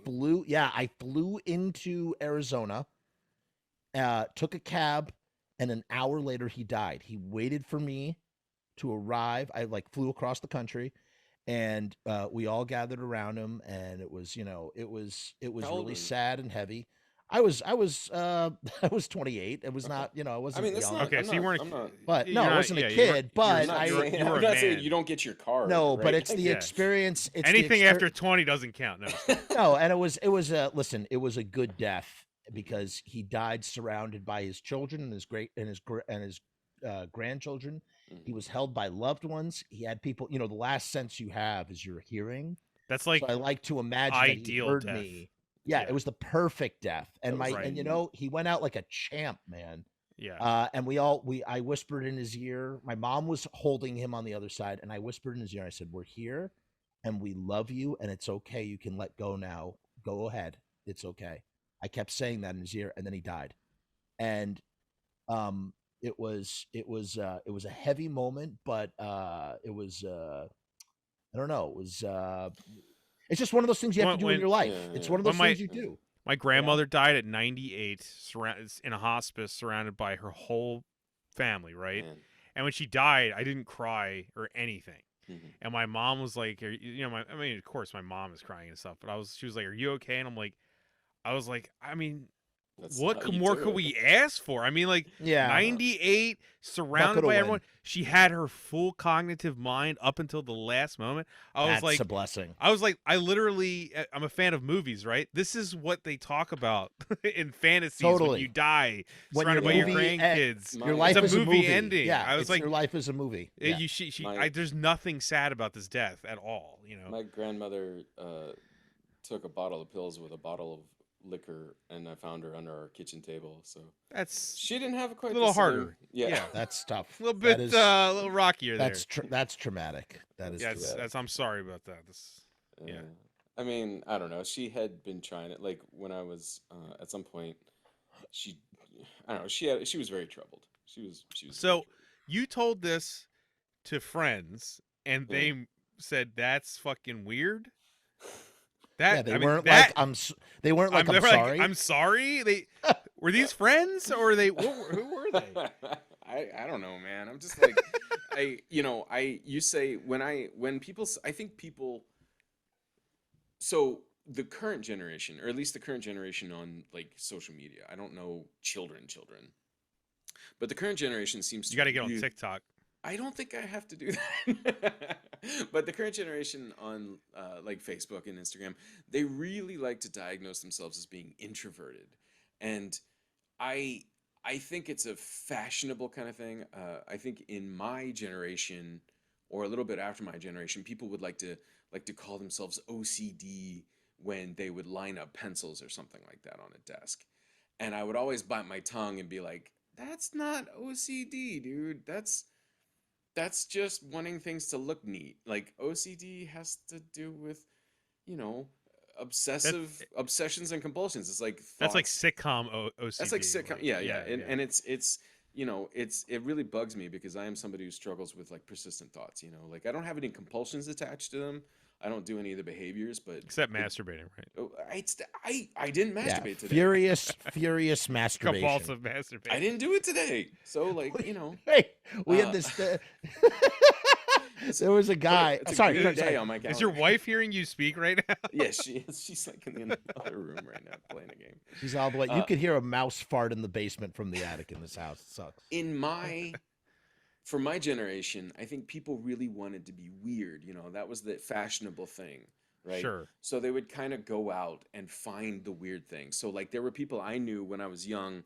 We'd play vampire together. We'd dress up like vampires, and we'd play D&D during the week, and we'd listen to bands with names like Christian Death, which, by the way, anybody outside this conversation, if you've never heard Christian Death before, they don't sound like what you think. All right, they really don't. I named a movie after a Christian You Death did, song. you did.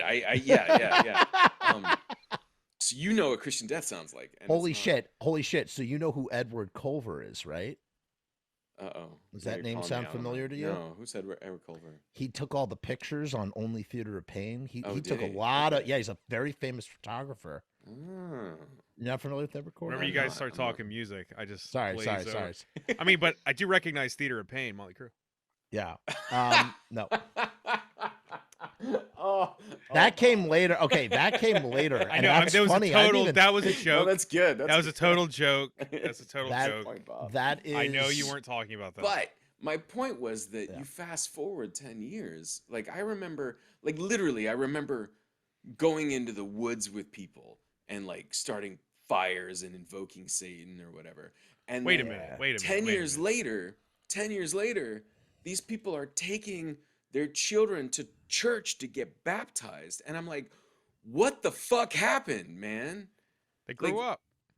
Is that what that is? Because I don't know. That's like when everybody complains like punk people growing up and having kids and a family and a house, right? Yeah, it's like the old adage that everybody. That's literally me. Not everybody can be Lemmy, man. Yeah, except there's only one Lemmy. I am betting you didn't.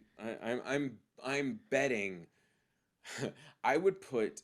I don't know if I'd put $10 million down, but I would put money down. I'd put a paycheck down on what your last presidential vote was. Who, me? Yeah. I'll tell you. I don't have any qualms about it. Kucinich. I did not. Okay, so actually, all right, this might be a little bit embarrassing, but I stand by my beliefs. I did not vote for 12 years in any presidential election. Including 2016 and 2020? No. I did. I voted in 2020 was the first time I voted in a presidential election.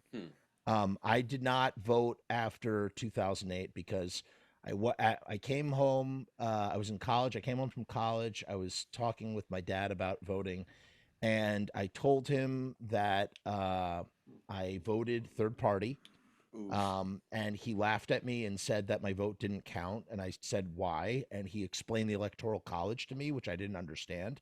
And then I started to research what the Electoral College was. And I was so shocked by the system that our democracy functions by that I just stopped voting. I said, there's no point in voting. As long as I live in a blue state, I'm just not going to vote. That's like the Santa Claus of politics for kids. It just isn't it? really When you find out me up. When you find out about the Electoral College. I remember that.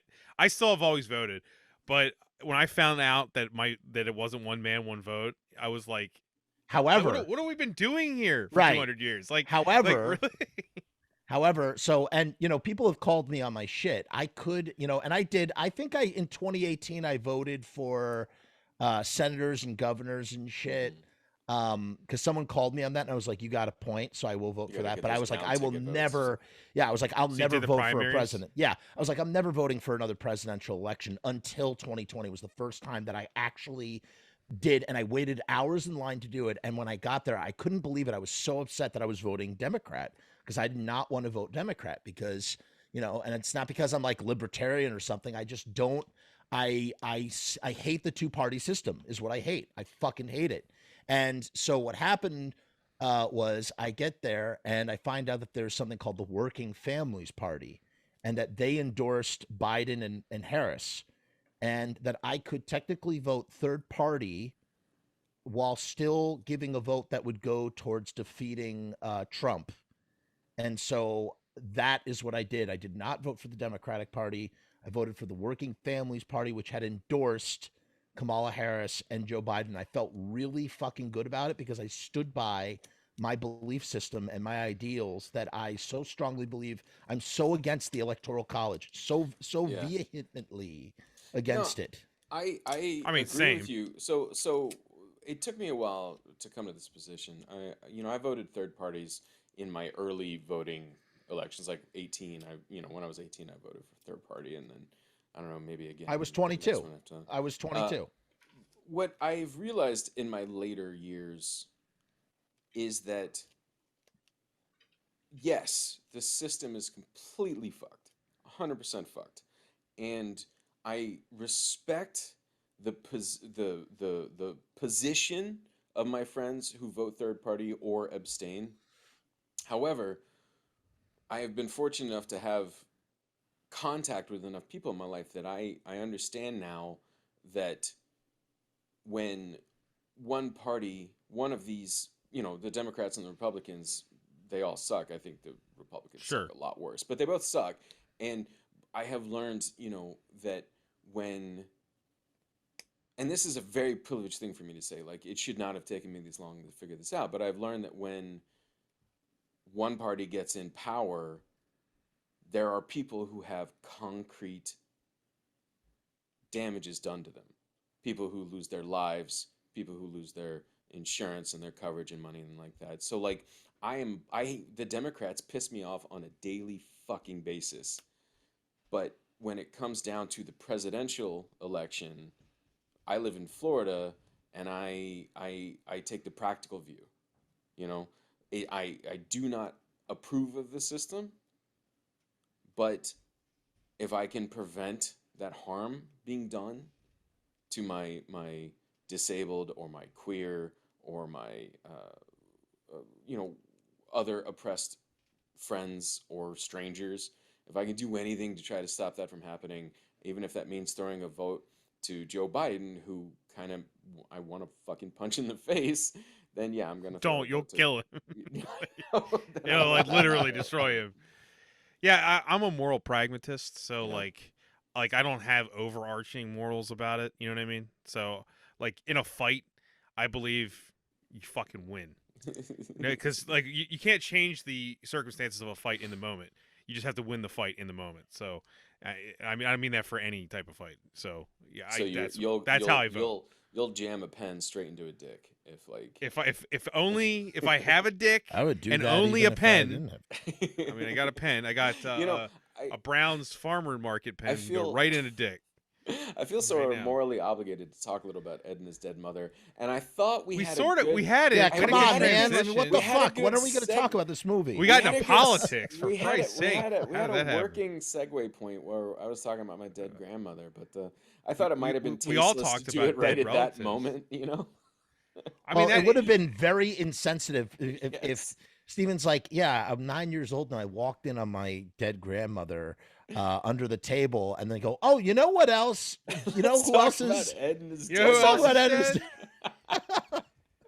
But for real, let's talk about Ed and his dead mother a little bit. I'm just realizing now that the reason this movie might have gotten a green light might have been the success of Weekend at Bernie's. You mean like the green light to be produced, not the green light for us to talk about it? Because it took us a long fucking time to pick a movie to talk about. To be produced. I am not talking about us choosing. I am saying. Did that upset you that we took so long? No. Be honest. Did it upset you? How normally when it goes through a show? I'm not taking the blame on that because I knew the rules. Yeah, I knew. It's my fault. Yes. I admit it's my fault. No, I wanted it to be perfect because I love both of you, and I thought we would have a great conversation. My guests often give me. Is this not perfect already? Yeah, it's pretty perfect. My guests often give me a list, and they're like, "Okay, so I got these, and I remember really liking this one, but what do you think?" And I'm like, "Dude, you're okay. I want it to be your pick. I really want it to be your pick." So I knew that getting two of you, is that one of those? Jeff, the thing in your mouth right now, is that one of those snake things that I used to like when I was a kid? I just have ADHD. No, I legitimately have ADHD. I just like to fit. I'm legitimately curious about. I thought it was one of those things I used to have. That's why I have 1,000. I just have everything on my. Yeah. It's like Pee-wee's Playhouse on my desk, man. It's just like tons of shit. I got beer cans and hard drives on my desk. You want to see? Do you want to see my new passport photo? What? Okay, Francis. What is that? Are you sure you should be showing that? It's my passport photo. All right, I'm just gonna. Oh, how old is that photo? How old is that photo? I just took that like a couple. Gonna weeks ago. screenshot. Oh, you look very slim in that photo. Well, fuck you, I guess. Like you're like. I mean, I'm saying you look good. I don't. But not in this video right now. I mean, Zoom isn't you always have flattering. Fallen off the edge, Bob. You've fallen off the edge of Steven Stull's sword. You know what? Show the picture again. Show Jeff. Oh, God Show Jeff, it to me. So tell I me can he doesn't look. furiously I'll jerk show you the other off one that to. doesn't have like Yeah. all my address and social security number. Does he and not look passport slim? number. I think he What I looks You slim. look good. You look good. You look You great. look good in man. that I photo. look good because do. I'm shaved in that photo. No, That's it's like I don't know. difference. Just I haven't the photo shaved. just makes you look very svelte. You look svelte in the photo. You do. Yeah. You look nice. Jesus Christ, Ed and his dead David. mother. It makes me think of the Pixie song. So what I was trying to start conversation with is that I would think that this got a green light because it's not like exactly Weekend at Bernie's at all, but it just seems like somebody that had money would fund this movie. Okay, so let's back up before we get into that. Yeah. Each of you, Mm-hmm. when was the first and last time you watched this movie? You want me to go? I don't know. I don't give a shit. Okay. Jeff's So got something in his mouth. What are you eating, Jeff? I I want to know what you're eating. Sprinkles. Pringle Jangle. What the fuck, Pringle man? Jangle? What the fuck is that? Is that a regional thing? Trader Joe's, baby. Is it? Okay. Man, there's one Trader Joe's in Orlando. It is a you'd love Trader goddamn Joe's, nightmare so to good. get. No, I That's used to go I think there we in got like Orange 3 County. here. I say Orange County. I used to go there when I lived in Orange County, California. We have lots of them. But here it's a nightmare because it's this whole shopping plaza, but there's only one entrance and it's off a big thoroughfare, and like there's always people backed up at the light into the main road, and I'm just trying to get past to go, to the theater or whatever. And like, I don't know, I would go to Trader Joe's more often if it weren't in the worst possible place to be. But I used to go there a lot when I lived in Orange County, California. Anyway, so Trader is it Joe's. like Ed and his dead mother. dipped pretzels and stuff? What is it? No, I want to talk about this goddamn snack. It looks like pretzels dipped pretzel, a cheerful mix of fan favorite candy treats. fans of what? Jeff, you got it. Okay. right. Honestly, Jeff, you're All right, younger what are than these me. faces? Oh, yogurt covered pretzels. You need to What stop the eating hell? like this. What? I mean, it's like so much sugar, man. I'm worried about you. Sugar calms me. You know what's funny? Actually, I went a I'm gonna whole year concern without sugar. troll you. Don't I went- concern troll. I went a whole year without eating sugar, and I lost a bunch of weight, and I felt really good. And it's really hard. It's like a switch. When I don't eat sugar, it's out of sight, out of mind, and I go long periods. I go long periods without eating sugar, and I'm fine. And then what happens is, inevitably, I either want to review something on my channel, or here's the thing.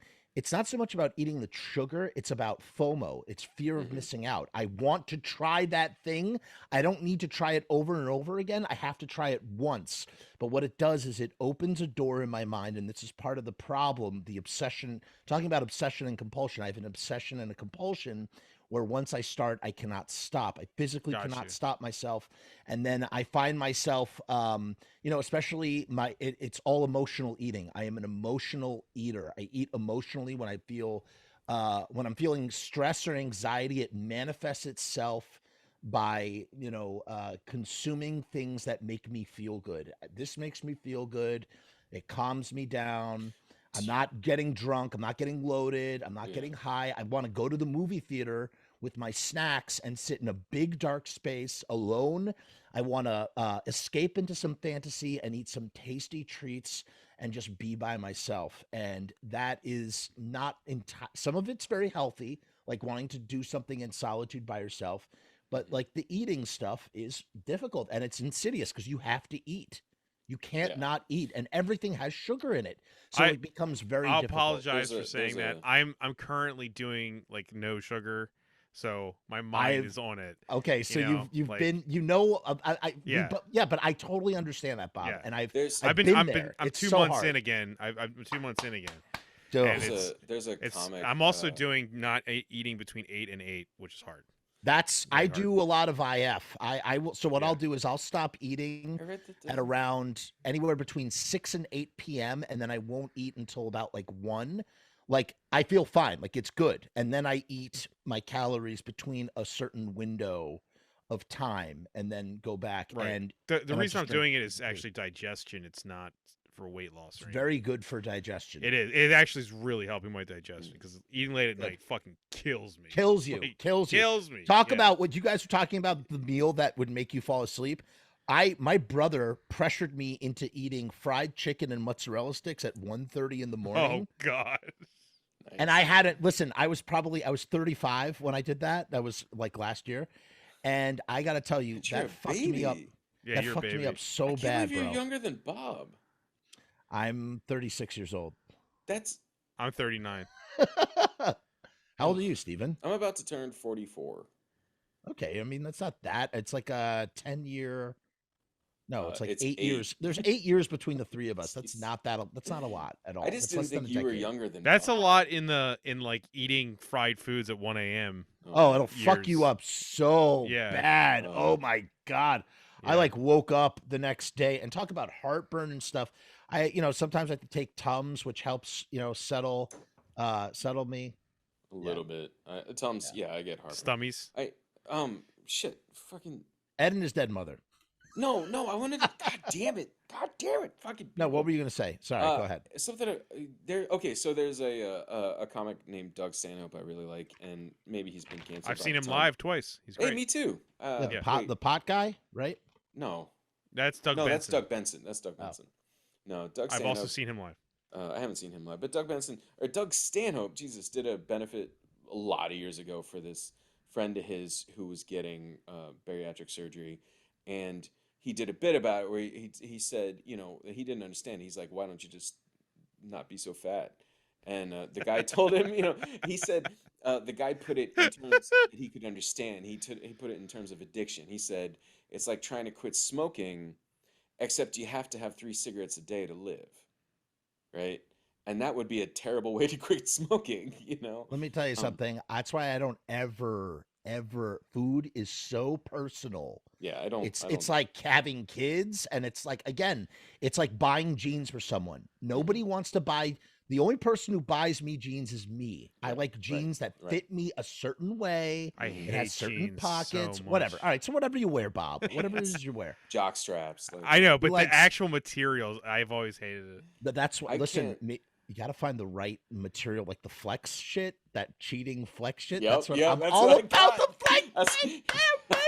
That's what I wear. Let me tell you at something. work It's now. like wearing. That's like fucking covert sweatpants. That's gonna say it's Yes. covert sweatpants. Let me tell you something. Dude. That is the truth.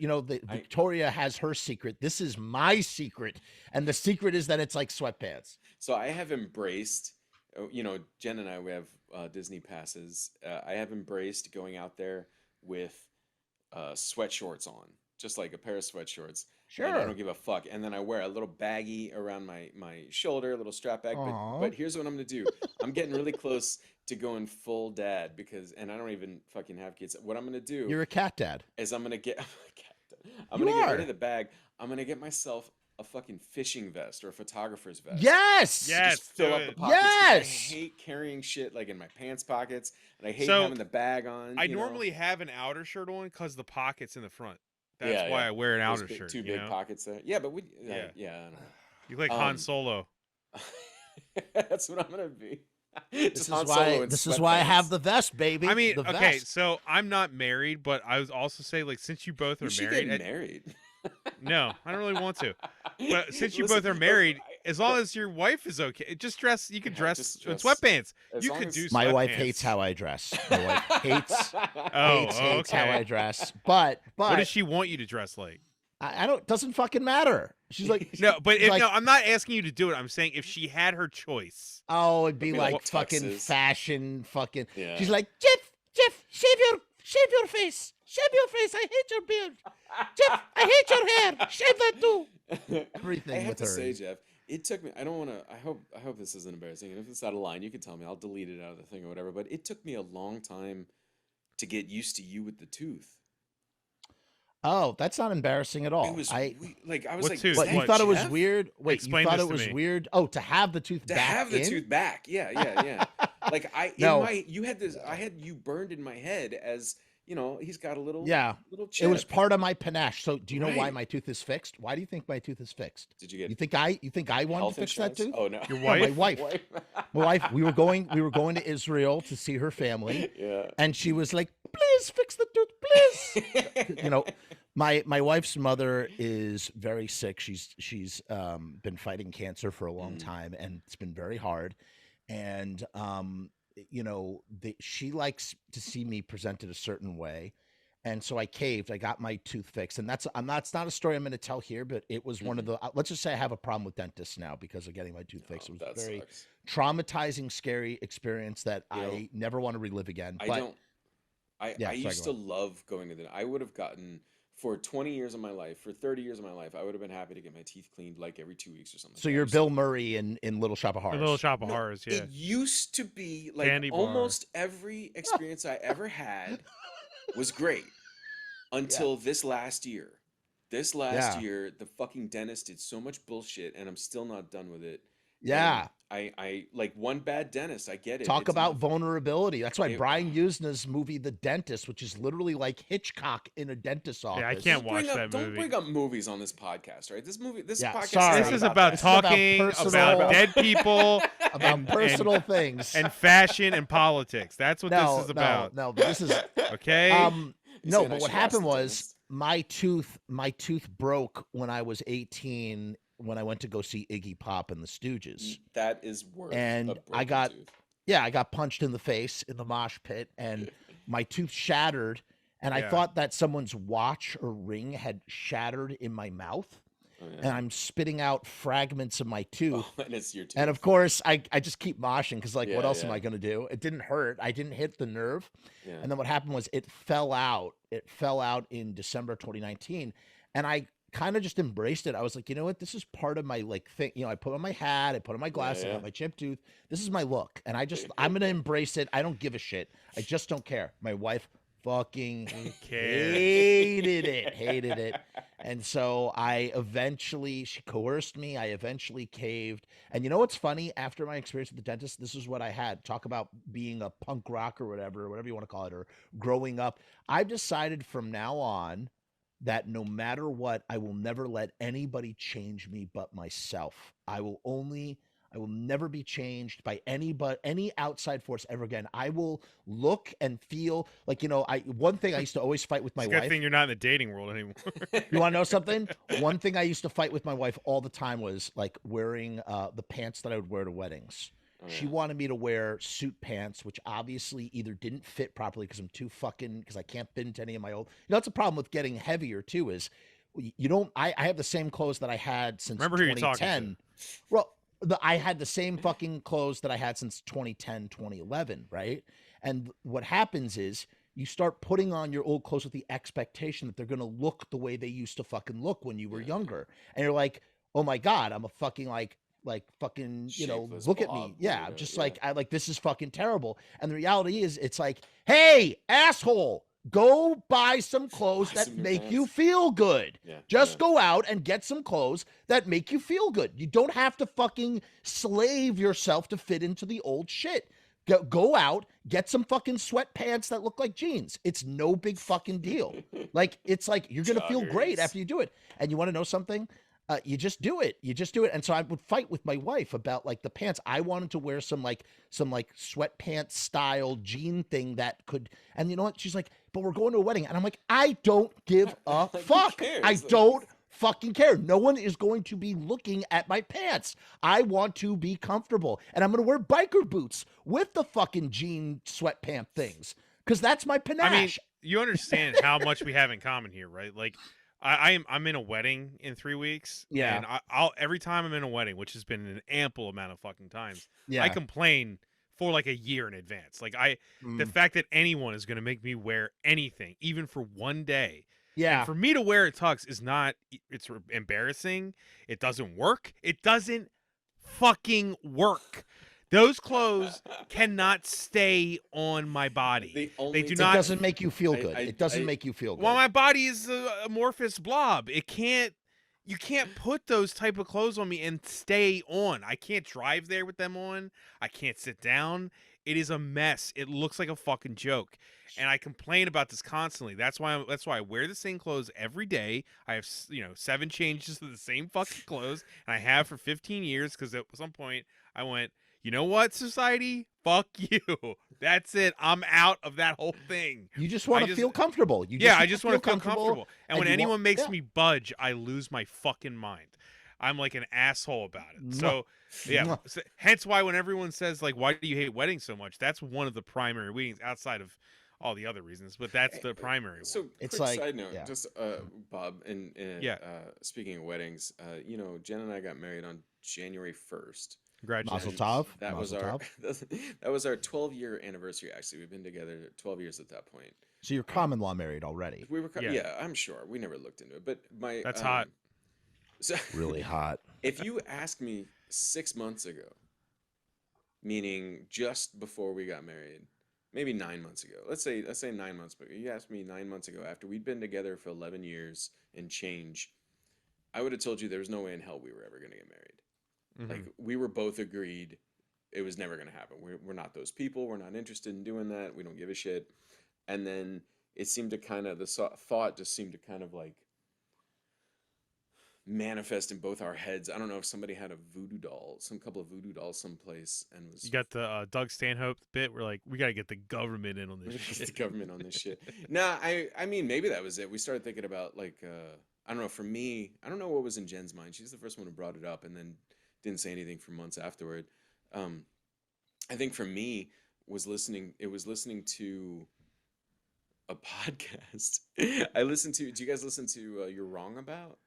That's a No. great No, podcast. I A don't. fucking great podcast. I'm still years behind on it, but it's a fantastic podcast where they dive into some pop culture thing that happened that everybody got the wrong impression of, right? And there's this one episode about the Terry Schiavo case. I don't know how well. I'm not going to rehash the whole podcast, but Terry Schiavo, it was a tragedy. Go I've listen thought to that about Terry podcast. Schiavo since it. No, seriously. Oh yeah, Yeah. yeah. You have it. Yeah. Yeah. But there was a lot, all of the court stuff, all of it was the parents trying to take control of Terry Schiavo, and they lost every single time at every level of court because she was married to her husband, and that won. Like, that takes precedence. Your parents don't get control after, and so Is that what made you get married? it really is. Like, it was the last thing, because we were gonna do like powers of attorney and things like that, and then I thought, you know what? The person who knows what I want to happen to me if I end up in a vegetative state or if I die, the person I trust to handle my death best is hers. I'll just fucking marry her. And then I don't have to worry about anybody else. Listen, it's good. No, that you legally did that. it makes sense. That makes Yeah, total yeah. sense. Yeah. I It's thought good- you were gonna take that into like that we didn't want to dress up or something. No, on the actual wedding, I had this intention to wear a shirt with like buttons on it, and I brought it. And then I don't know, something happened like right at the last minute because we were trying to do it right at midnight, as close as possible. And like, there's some pictures, and if you look at the full length pictures, my fucking t-shirt is hanging all the way out of my pants, and I'm wearing pants that haven't fit me. They're like 4 sizes too big at least, because I wanted to wear black pants, and I hadn't bought any new black pants since I lost a bunch of weight. Like, so I look like shit. But there's fortunately, the woman who did our ceremony, she's great. She gave her husband like $600 and said, "Go buy fireworks." And he went and bought a bunch of fireworks, a bunch of cheap fireworks at roadside stands, and like gave them to the neighborhood or the neighbor boys, and they set them all off right at midnight. So, I don't know we why have- that's funny. we have Hey a ton- boy. No, that's right. He's like, Yeah, he boy, like- have some He fireworks. flips a coin at him. Get He- the local fireworks. He himself was like drunk as shit and hands them all off to the neighbors, and the neighbors go nuts. And we got so many great pictures of us in front of firework explosions, just like being in a friend's backyard. It's nuts, like how, like, it's just phone pictures of us standing there. We didn't tell anybody. We told them we were gonna have a New Year's party, and they all showed up. And as soon as New Year's hit, we started doing a ceremony, and they're like, "Wait, Right, what right. the fuck is going on?" So anyway, I don't. This But is see, Listen, it's That's really great. good. It's traditional weddings I have the problem with. yeah. It's really good that she got the power of attorney over you, because if I had the power of attorney over a vegetative Steven, it would just be, I mean, I would force you to be in movies. You would be in all sorts of movies. Oh my god. Not blue movies, not No, no. pornographic movies. Like, I Just would like in put the you in just background. just horror movies. I just have you always sticking out. Sometimes we'd stab you like with like pins or knives. Just Okay, you're kind of No, we- selling me right now. could just- this No, is just- Steven's body. You film his Like, face, and then you just film his stab him face. and he goes, Jeff, if you film his face and badly in After Effects, I'll add in like a mouth. You know, of him This saying is all right. lines the and clutch shit. cargo, the Johnny. This is the historic. Johnny Quest Just like the- thing. This is fucking historic. Yeah. This is historic because I have been trying to get Bob Rose to do a movie with me where we superimpose something over something, where it's either ourselves. Jeff keeps saying these things to me, and I'm like, "What does that mean?" And I'm like, "I don't know what you're saying." I just want us to do it, and Oh, Bob's do always what? like, You're saying- he pats me on the head and gives me a 2 cookie. fucking hours. Somebody tell me when the first time you saw Ed and his dead mother was. I was trying. Don't try to answer change the this. subject. I was trying to answer that question, and then I was interrupted. So don't get mad at me. Too late. You're literally the same person to me right now. What is Go ahead. happening? The two of you. Start now. Ed and his Start dead the mother podcast. to me was like a late night. Wait, is that cable... a toothbrush? No, What? it is It looks like a a toothbrush. pen, and it's a piece of paper. That looks like a Okay, it toothbrush. looks like a toothbrush. I did this. Bob, that's a Bob brush right My there. ADHD made me do that for some reason. God, I can't even mention Ed and his dead. I can't even get through a sentence about it. It's amazing. Ed and his dead mother, to me, was a 90s late night paid cable find. Just like I akin to how I found Freaked. Like I just stumbled upon it by the TV being on like Showtime or Cinemax, and hey, something that's not porn and looks fun, you know? Like, so I was watching that movie, I mean, long before I ever heard anyone else speak about it. The last time I saw it, probably the aughts. I do remember a lot about it. Yeah. I remember Well, we'll get to liking that it. in a I remember it being very odd. Oh yeah, we'll talk about that. But yeah, my experience was the 90s. I was privileged enough kid to have basic cable and like 2 or 3 movie channels, and you know, it was on. I didn't even know what the name was. I was just like, hey, it's the Fargo guy and the Fargo guy. Wait, and so the, you had and seen the guy Fargo. from Superman and the Superman guy. Yeah, I had seen Fargo as a kid. My You had seen parents. Fargo? But Fargo came out in '96, right? Yeah, for sure. This came out in '94. Yeah, This is so- 93. right, What I'm right, saying right. is I watched it throughout the 90s. So No, I got you. I got you. Yeah. I I'm like. not calling you a liar. No. I know that. But yeah, like so it was just a bunch of people I recognized because the cast is pretty stacked. What's happening right now? This is my I'm not calling you a liar face. Oh, well, isn't this an audio podcast? It is an audio podcast. Nobody saw Okay. my not calling you a liar face. Anyway, yeah, I really did. I mean, the rules of this podcast state, you had to have loved You it. had to have loved it. I did love this movie. It was one of those peculiar, like, indie early 90s, like, there's a feel to it. You could do like a great Buscemi. I've read it's Buscemi. Anyway, you could do a great Buscemi double feature Buscemi. with this and Tree's Lounge. Yep. That's good. That's pretty good. Really? Like I said, I Pretty saw weird. it. To me, it was like this and Freaked, which were the 2 movies I remember being like these Love weird Freaked. semi-horror comedy movies that just were unexplainable Yeah. that I would watch all the time. But you know how the 90s had a lot of these, like Meet the Hollowheads. You ever guys seen Meet the Never saw Meet Hollowheads? the Hollowheads. Okay. Literally, nobody ever talks about this movie. This is one of my favorite movies of all time. Meet the Hollowheads. Okay, so Jeff, you know what I'm talking. You see how I can think of that from this movie? Which also has John Glover in it, It and also has John Glover in it, Bobcat yeah. Goldthwait, and Yep. it's directed by a special effects guy. It's his only film. Has the kid from Near Dark who plays Homer. is in I it. think of him as the kid from what is it? River's Edge. River's Edge. Yeah. It also has Juliette Lewis in her first role, and it's basically if David Lynch directed the live action version of the Jetsons episode where Mr. Spacely comes to dinner for the promotion.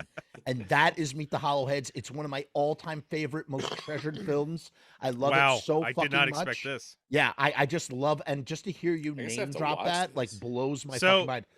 I was So also going to fucking say good. Meet the Applegates, if you've seen Meet the Applegates. Also too. love Meet the Applegates as well. Director as of Meet the Feebles. Heathers, from the director of Heathers. Yes. Love Heathers. Yeah. Oh my God! Meet the Hollowheads, Meet the Feebles, and Meet the Applegates is the perfect triple feature. That's a great triple feature. Anyway, I think this movie perfectly fits in with those obscure '90s little like comedy gems that I only discovered through cable. Like even like Ruben and Ed. Speaking of weird movies, Ruben and Ed, stuff like that. You probably should. Yeah. I don't know. So, it's hard to describe this without having watched it recently. What about you, Jeff? When did you first see this one? Sometime in the 90s. And a I cable caught thing? it on cable. I caught half of the movie just the way I did so many other films, just bent my little brain backwards, loved it, always loved it. Just one of those little treasures that you just stumble upon. Yeah, it's like it's quirky, weird, offbeat. It's the type of film that, it would get made today, but it would be way more genre bent. This movie was presented as a like movie. Like, hey, here's a quirky comedy. Like it's not like you think of like, oh, here's a Shudder exclusive. Although it would be, if it came out today, it would be like a Shudder exclusive in its weirdness. And these are the films, I'm a horror aficionado and I love horror films and stuff. But these movies that we're talking about, movies of the ilk of like Ed and His Dead Mother, Meet the Hollowheads, these sort of things, The Dark Backward, which we did. We did that one. That Steven. was so good. Yeah, it was a great one. We should do Meet the Hollowheads, by the way, because that is a movie that is so worth talking about. Ed and His Dead Mother is just one of those films, and I love it. I love it, and it's exactly what Bob said. It's a film that I watched far longer than when I first ever spoke about it, or however Bob phrased it. So yeah, like people didn't know. It wasn't like we don't have the community like we can now, like where these kind of movies might have a fan base so you can find it online. Right, like, this was the '90s, so I was just a guy that was living with normal people, and they don't watch stuff like this. So normal people, huh? Well, my parents were not movie fans, nor were they weird movie fans. So yeah. Also I want to say like my buddy has a book, like a compendium of every zombie movie ever made. And this is it in there? There is an Ed and His Dead Mother. It's technically a zombie movie. Yeah, like that book counts it as an official zombie movie. So it is. It totally is. I'm down for that. So like, yeah. Oh, okay. So let's talk about then. Which one of you wants to summarize to the best of your memory the plot of this movie? So I guess let me just throw out for completeness here. I have seen this movie. I remember. I would imagine you had. Yeah, I remember basically nothing about it. Oh, good. Okay, that's awesome. I don't know. Like I can't. I assume I saw it on cable. If I saw it on cable, it would have been at a point in my life where I wasn't prepared to receive a movie like this. I'm looking at just the poster. It's a terrible poster. It's a terrible poster. Is that going to remind you what the plot is? The plot. I mean, the plot is pretty much in the title. Ed is like one of those guys that lives with his mother in his late 40s. His mother passes away. No, he was. Was it not that? He was probably in his like 30s. Okay, late 30s. Sorry, late 30s. Sorry. Indescript adult guy man. living alone with he's a mama's boy. Is this like a slightly tamer version of Dead Again or Dead Alive? I mean, you could double stylistically feature it. No, but you could double works. feature. It works. You could double feature it with Dead Alive. Stylistically, it's not even remotely the same. But right. No, I know. I was saying that's why I said. Anyway, go ahead. Yeah, no, it's a good double feature though. So I know Ned Beatty is the uncle, if I remember. Right. Yes. And they're all living in like mama's house, right? And she passes away, and he can't handle it because he doesn't have a life, if I remember. And I can't remember how John Glover comes into the picture, but like he's a salesman for some mysterious company that has found a way to bring people back from the dead, and he sells Steve Buscemi on it, but he doesn't tell him the catch. And the catch is that you have to like feed them life for them to keep going. Okay. And that's what I remember. The main Right. complication of the movie is that the mom, Life he like salesman. doesn't he give her like a bunch of bugs to eat? Yes. And then she ends up roaches. eating all the roaches, and then she starts eating like a dog, and then that's eventually It gets bigger. It gets bigger she get- and bigger and bigger. This is definitely a smaller scale Dead Alive then, because mom does the same thing in Dead Alive.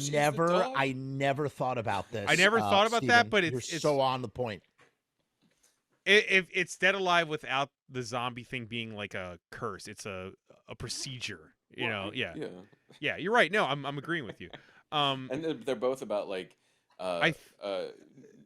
adult nebbishes living with their mothers. Yes, and getting crushes. And then there's a hot woman that lives near them, who they're like have a crush on. Kind of an archetype story. And the mom tries to. I know that at some point in this movie, I would just guess based on the fucking poster, the mom tries to eat. Oh yeah, the that woman happens he loves, at the end. And then yes. and then the nebbish guy has to choose between having sex or having his mom, right? Like that's pretty much it, right? Having love or she's love gorgeous, by the way. The actress in this film is breathtakingly beautiful. I forget her name. I'm cheating. I'm looking at IMDb. I did not Sam see Sorbo. I don't know what else she's in, but she is beautiful woman. I see beautiful Gary woman. Farmer. I'm looking at IMDb now too. But don't read anything. So here's what I remember. Here's what I remember. So the it's everything Bob said. John Glover is a life. Sorbo's wife. Stop it! Don't ruin it. She's Kevin Sorbo's wife. You've ruined it. Yeah, you just ruined it. I didn't ruin it. Life ruined it, man. Podcast over. Yeah, I can't take it, man. That's not okay. That's not right, man. John Glover is a life salesman. And he's he's your classic used car salesman going door to door. What do I sell? And when he says, I remember this scene very specifically. He hands him this weird sort of long black box, and he says, "What's in here?" And he just goes, "Life." Yeah. And it turns out to be roaches. And the problem is when you have, I guess she's kind of like a revenant. She's like, she is a zombie, but she's a revenant zombie. She's like a half zombie, half ghoul almost. Yeah. Well, like ghouls eat dead. Hold on. They do eat dead. Distinction. You're right. Ghouls eat dead things. Zombies eat live things. Very different creatures here. But she's definitely a zombie. But I remember a scene very specifically, and I got to tell you, the life salespeople, essentially it's like a life insurance thing, but the reverse. They always capture my imagination. I just always wondered where they take the body. He shows the body in the trunk of the car. They don't show the company, right? They never show. I don't think so. No, they never show the company. But John Glover has like a 1950s like door-to-door salesman and he's got vibe. like a white dye job. Yeah. Yes, and he pops the trunk. I remember he pops the trunk open and he's talking. And he sticks a pen in there. And he sticks a pen and he pulls out goo. And he's like, goo. Yeah. Where do you find the liver for a 1937 female? like he's talking about like a car part, And so it really makes you wonder, like, how do they bring these people back to life? And and that's what he does. He just goes door to door, selling people on bringing their relatives back to life. And you could do, what's crazy? Profiting off sadness and grief. Right, profiting off of sadness and grief. And you know what? You could very easily, he works in a hardware store that was owned by the mother, and that's where I don't want to spoil it for Steven who doesn't remember much, but that comes into play a little bit later. That's the point of this part. But what is and the other thing too is the life insurance guy, I believe he does wrench on Steve Buscemi for more money. He's like, well, it's going to cost you this much more. And then I think money comes into play as well. And he keeps trying to. I remember it being pretty expensive. Like it was like $6,000 or something. I want to say something like that. And the movie event, what I remember is that by the end, well, I don't know. I don't want to spoil it for Steven who hasn't seen it in a long time. No, but it's dude, it's nice that you get to revisit. Dude, I love it when I haven't seen a movie in 20 years and I revisit it. And I don't remember anything, and it's like watching the movie. I remember a few spare things, and it's like revisiting a movie for the first time. It's such a wonderful experience. I really don't want to ruin it for you by giving away those details. But I remember the one thing I vividly remember. I'm going to spoil this. Fine. is that when she does eat the dog, she basically acts like she just did a whole bunch of cocaine. And Right, she she starts gets her cleaning. high. She cleans the house, and I remember Ned Beatty eating like a pie, and there's pies all around the kitchen because she Right. baked like 50 pies or Right. something. I remember that. Right. Yeah. And the thing is, yeah, she starts to like it also is again, you know, I've been listening to Bob has a podcast called Thunder Grunt. He has the Thunder Grunt Podcast Network, and he does thank you the writers for the plug. blockbuster the Right. writers blockbuster show, and I was listening to the Alien episode, and you guys were talking about a bunch of different archetypes. It's a great show for anybody who wants to be a screenwriter. Honestly, it's Thanks for the it's plug. good. No, I'm serious. I appreciate it. No, I'm serious. I'm not like blowing smoke. I'm serious. I know. And I was, thank you. but you're talking about the in the Alien episode, you're talking about archetypes of stories, and like you can do how Alien is Jaws in space, and like, you know, you could do Jaws anywhere. You know, there are all these different ways to do Jaws. You have Jaws with bears, you have Jaws with chairs, you have Jaws with plates, and Jaws with skates. You have Jaws upside down, and Jaws with worms, Jaws with squirms, Jaws with, sorry, I'm just trying to rhyme here. No, but my friend Jim DeSantis, his favorite movie No is relation. Orca. No relation. Right, Orca. A Jaws Orca, knockoff yeah. called Orca. Right. But for this movie is what I mentioned in the YouTube comments is that Frankenstein is like that too. You can tell the modern Prometheus story over and over again. It's science gone wrong. And this is a prime example of like, and it's also the you know, sometimes dead is better. You could play this movie with Pet Sematary if you wanted to. Yeah, you're right. You're totally right.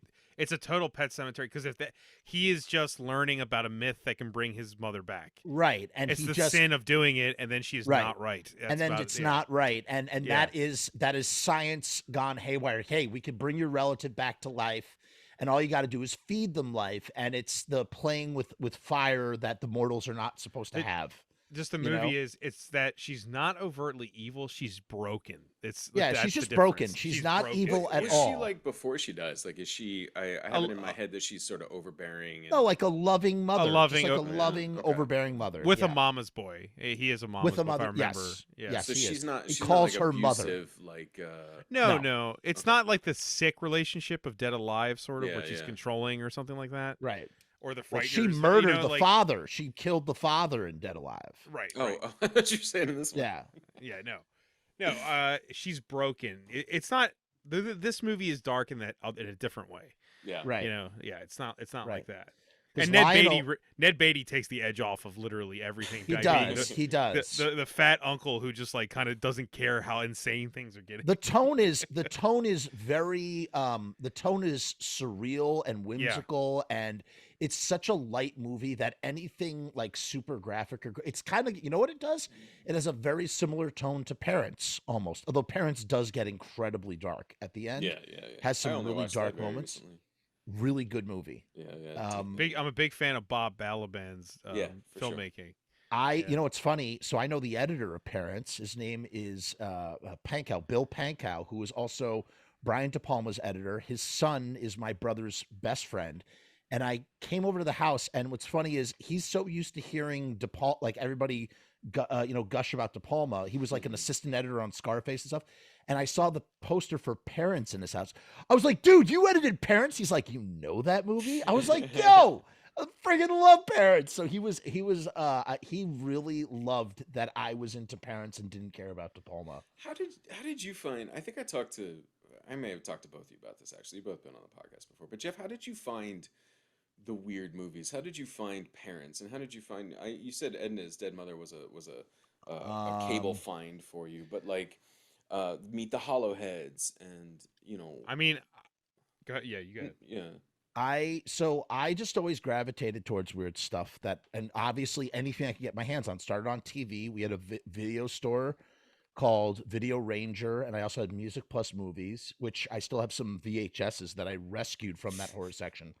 And I would just rent whatever. I mean, it was just all that, just being exposed to the video store and just gravitating towards that stuff. And there was a clerk who would turn me on to like Reanimator and Toxic Avenger and Dead Alive. And I would watch these movies by myself, and as a matter of fact, people would call these movies Frumess movies because my friends because I would force people to watch Meet the Feebles, or I'd force people to watch stuff, and they go, "Oh, another Frumess movie."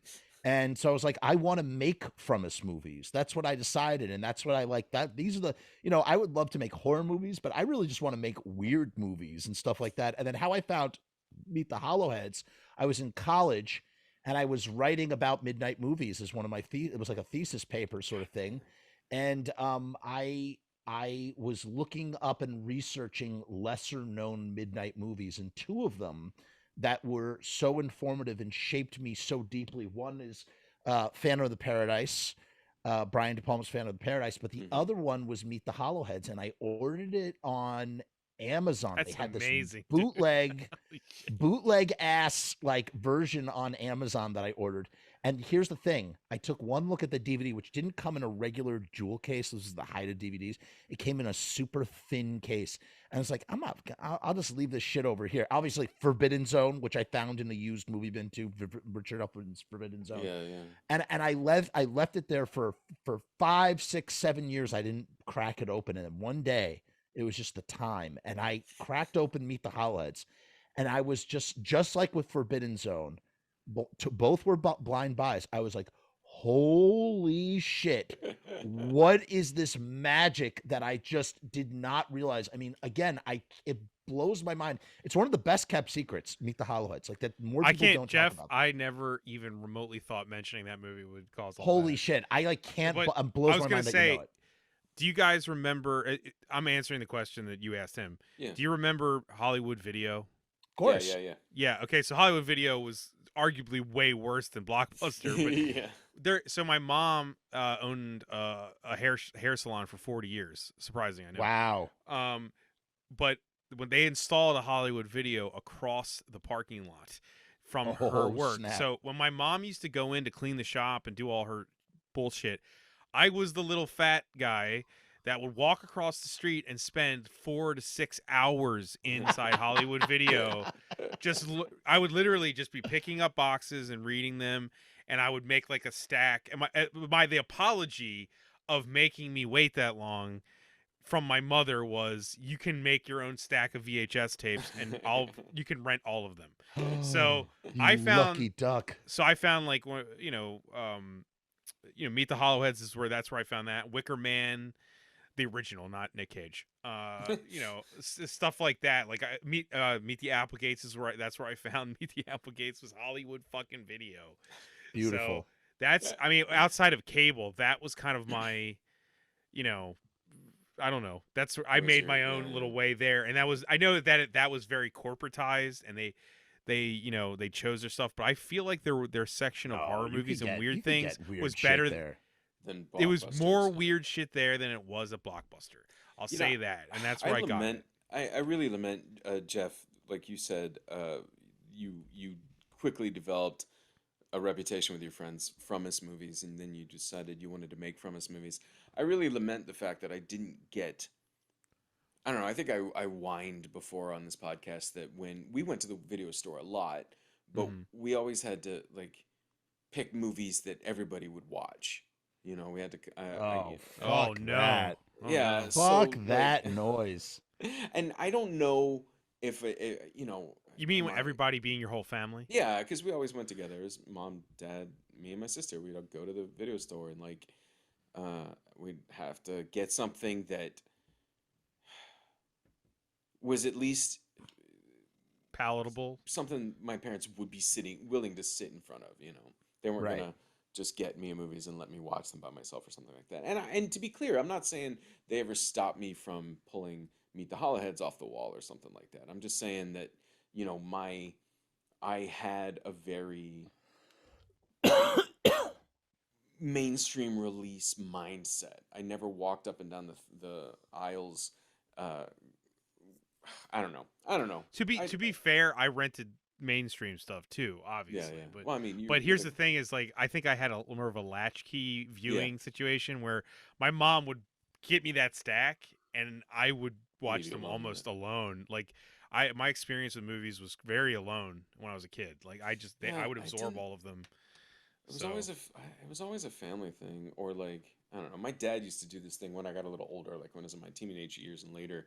He would do this thing where he'd be like, uh, we'd say, "Oh, we're gonna watch a movie. Let's watch this movie." And he's like, "Oh, I don't want to watch a movie. I'm gonna go to my office and do some work." And he'd go back to his office and then come back in like 5 or 10 minutes into the movie, and then literally stand with his arms crossed for the next hour and 20 minutes of the movie. And it used to drive me fucking bonkers. I'd be like, Wow. sit down or fuck off, dude. Like, for Just, real. just Just standing there, look like at his like 2 arms feet away from crossed. the TV, just standing there watching the movie. You know, like if you're gonna watch the movie, man, come sit with us. Like Why- like yeah. a chore. Like don't Was do he it as so? a So there was chore. like this constant like nervousness that he was like, I could walk away at any minute if this thing doesn't Yeah. please me. You know, like Yeah. yeah, Okay, so I've been a little oversharing a little bit already in this conversation, but to me it felt like he was always not involved in what we were doing. Like right. the fact that he wasn't on the couch with the rest of us, he didn't have the popcorn or the soda or whatever nearby. He was standing next to the TV, ready to walk down the hallway, meant that he wasn't doing the family activity that we were doing. Right. Right. Right. That's interesting. It's interesting how all of us. I mean, all of us are filmmakers and interested in Yeah. film, and we all have different DNA that got us there. Yeah. Because I like I said, I was really alone. My parents were not into movies, so Yeah. my dad was into comedies, and that's all I got. So I could tell you that maybe that where that came from, but Yeah, it's like a weird thing. I watched movies, in all of those different ways with family, Yeah, with yeah. friends, by right. myself. But what's interesting, and this has always been my interests in life in general, especially in film, are interests that I've always had to do by myself. My wife does not like horror films at all. Like it's very hard for us to agree on stuff. Mhm. It's funny. My son is getting into all the shit that I got into, and you know what? I obviously introduced him to some stuff, but like other stuff, he just gravitated towards the Tar Man on his own because he saw it. I had it hanging up. He has not seen Return of the Living Dead yet, but I won't let him watch it until he was the age I was when I watched it. I told him that How do that's you the deal. stop So- kids from watching things, Jeff? I don't even Like understand in how you 20 could. Well, here's the thing. 22.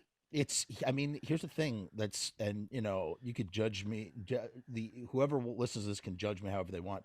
We allow our son to be on YouTube like unfettered. Like at 6 years old, he is on YouTube watching pretty much whatever he wants. Sometimes it makes him scared, Mhm. and he disrupts things in the middle of the night, and then we're like, no, you're not allowed to watch YouTube anymore. And then we give him YouTube again.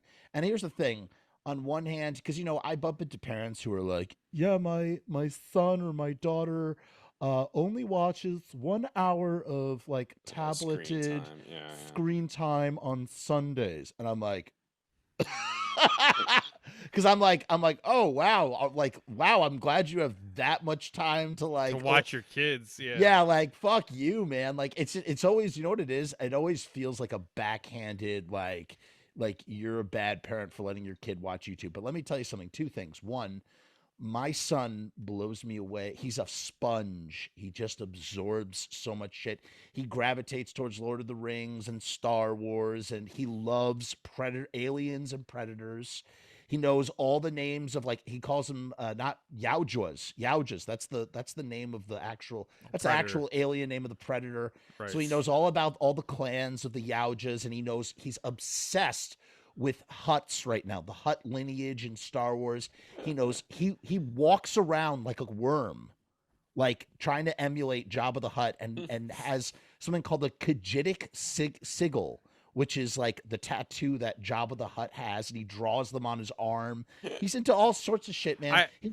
I guess my Yeah, sorry. question is, how do you stop him from watching Return of the Living Dead though? Like, it's Well, on YouTube, isn't it? Like, yeah, but I right, that was your initial question. yeah. He I don't think he would. I mean, he has watched some scary shit. We don't really monitor it, to be honest with you. We just sort of, here's the Gotcha. thing.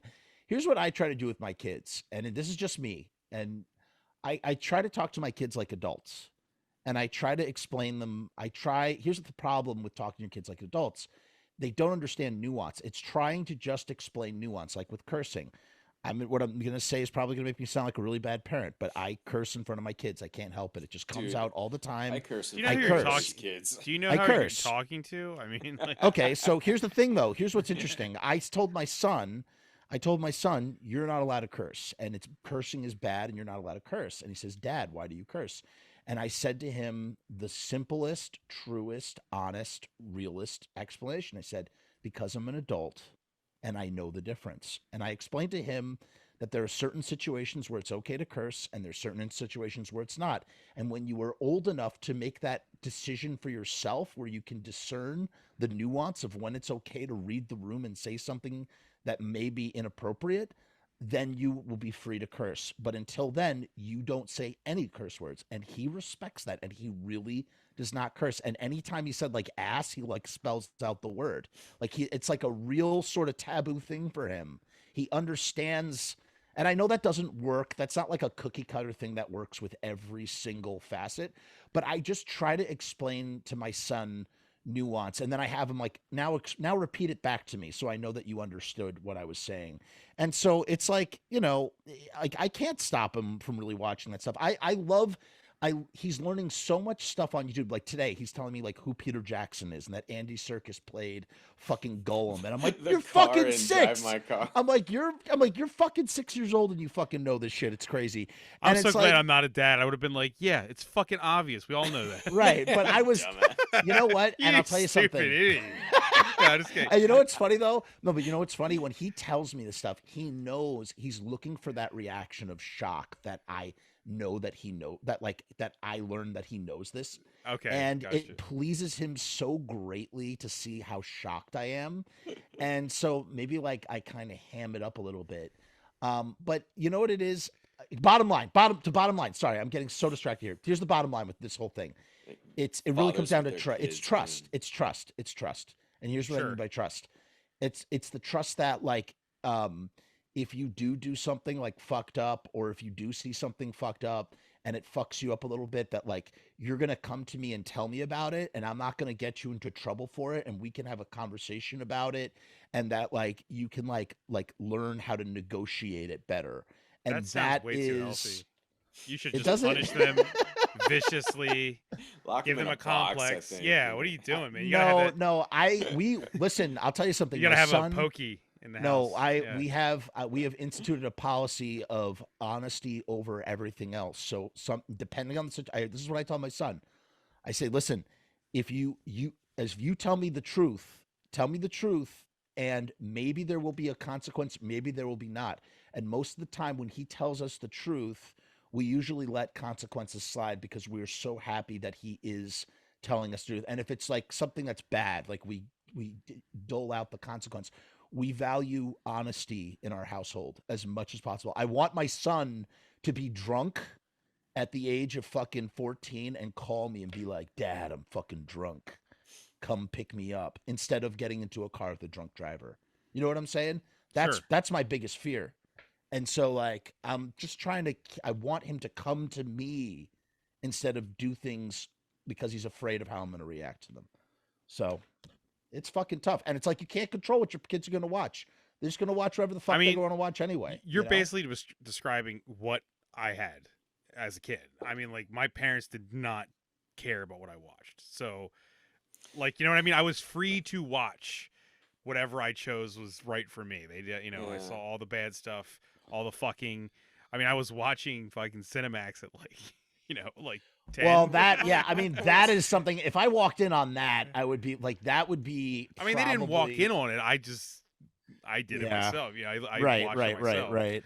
Yeah, that would be hard. That would be a hard one. And I'll tell you something. I don't know what the answer is. That would be a hard one to deal with. I don't know what the answer would be. It would just be fucking crazy. And I just, I don't want to like, I don't know. I just, they're just wrestling. Tough. My parents were very, very hands off in everything. But the problem was that, we just had the one TV, and it wasn't like I could have free reign to watch anything I felt like watching until after they went to bed or whatever. And it was a weekend, so I could stay up.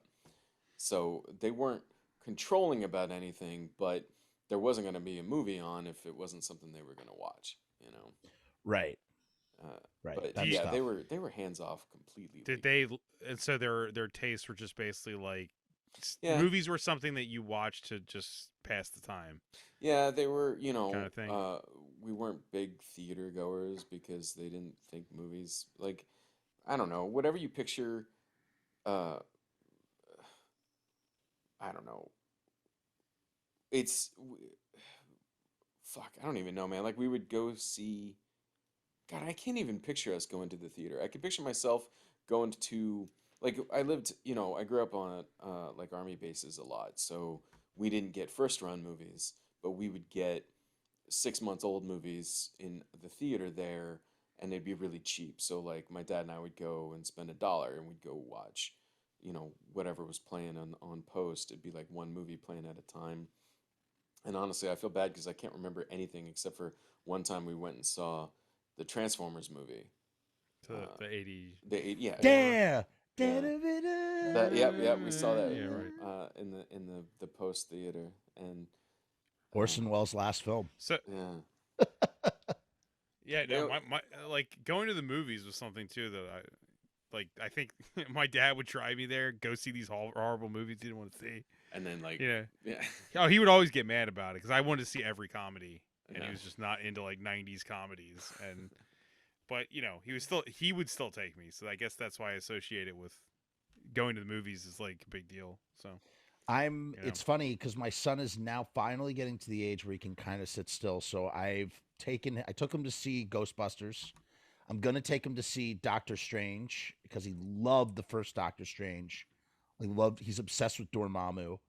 And I'm hoping that he's going to be my pal. Dormammu for kids. Yeah. Yeah, he loves Dormammu. He loves him. He always gravitates towards the bad guys, but I'm just hoping that he'll be my buddy that comes to see movies with me, and that he will be that guy who is into the shit that I'm into and enjoy it. But I'll Never just had whatever that with he anyone in wants my to do. family. Yeah, whatever he wants to do, it will be up to him. What was his you know? What was his take on Terrifier? Like which side did he come down on? And He it's thought really it- important how you answer this. 'Cause- This is God. the gauge of how good a parent you are. None of the rest of it. Not the Oh my lord. Oh my lord. I will tell you, okay, here's an interesting thing. Sometimes something really fucked up. I mean, I used to watch like Takashi Miike films Yeah, when yeah. he was like a baby. And he didn't understand any of it. And then You're we just started holding to, his head at the screen. watch this. Watch this now. Deal with what's happening. Just put it on loop in his crib. Right? I will tell you this. Sometimes we'll be watching a movie.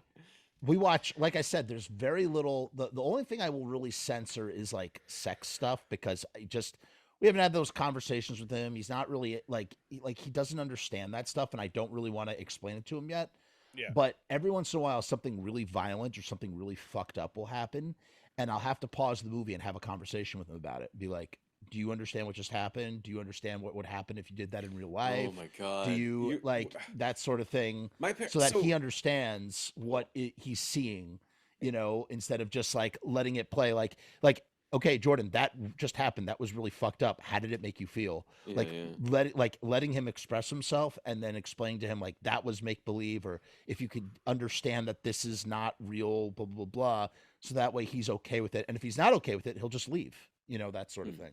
Yeah, we would watch movies like my parents, they were really hands off, so they were never gonna watch a movie. Like if I said I wanted to watch a movie, they were never gonna watch it first to test it out before showing it to me, right? And so they would only watch it if they felt like watching it, and then we'd all be watching it together. And if something happened in the middle of the movie that was super fucked up, if they were able to like cover my eyes halfway through, maybe they would. But most of the time, it was just like, oh shit, I guess he's seen that now. And then we just kind of pretended it never happened afterward, like never had those conversations, never talked about any. Anyway. So you experienced all sex scenes through like your parents' like finger slits? No, most of them. Yeah, and some of wow. them just with no finger slits. Like I think I watched Basic Instinct with my parents.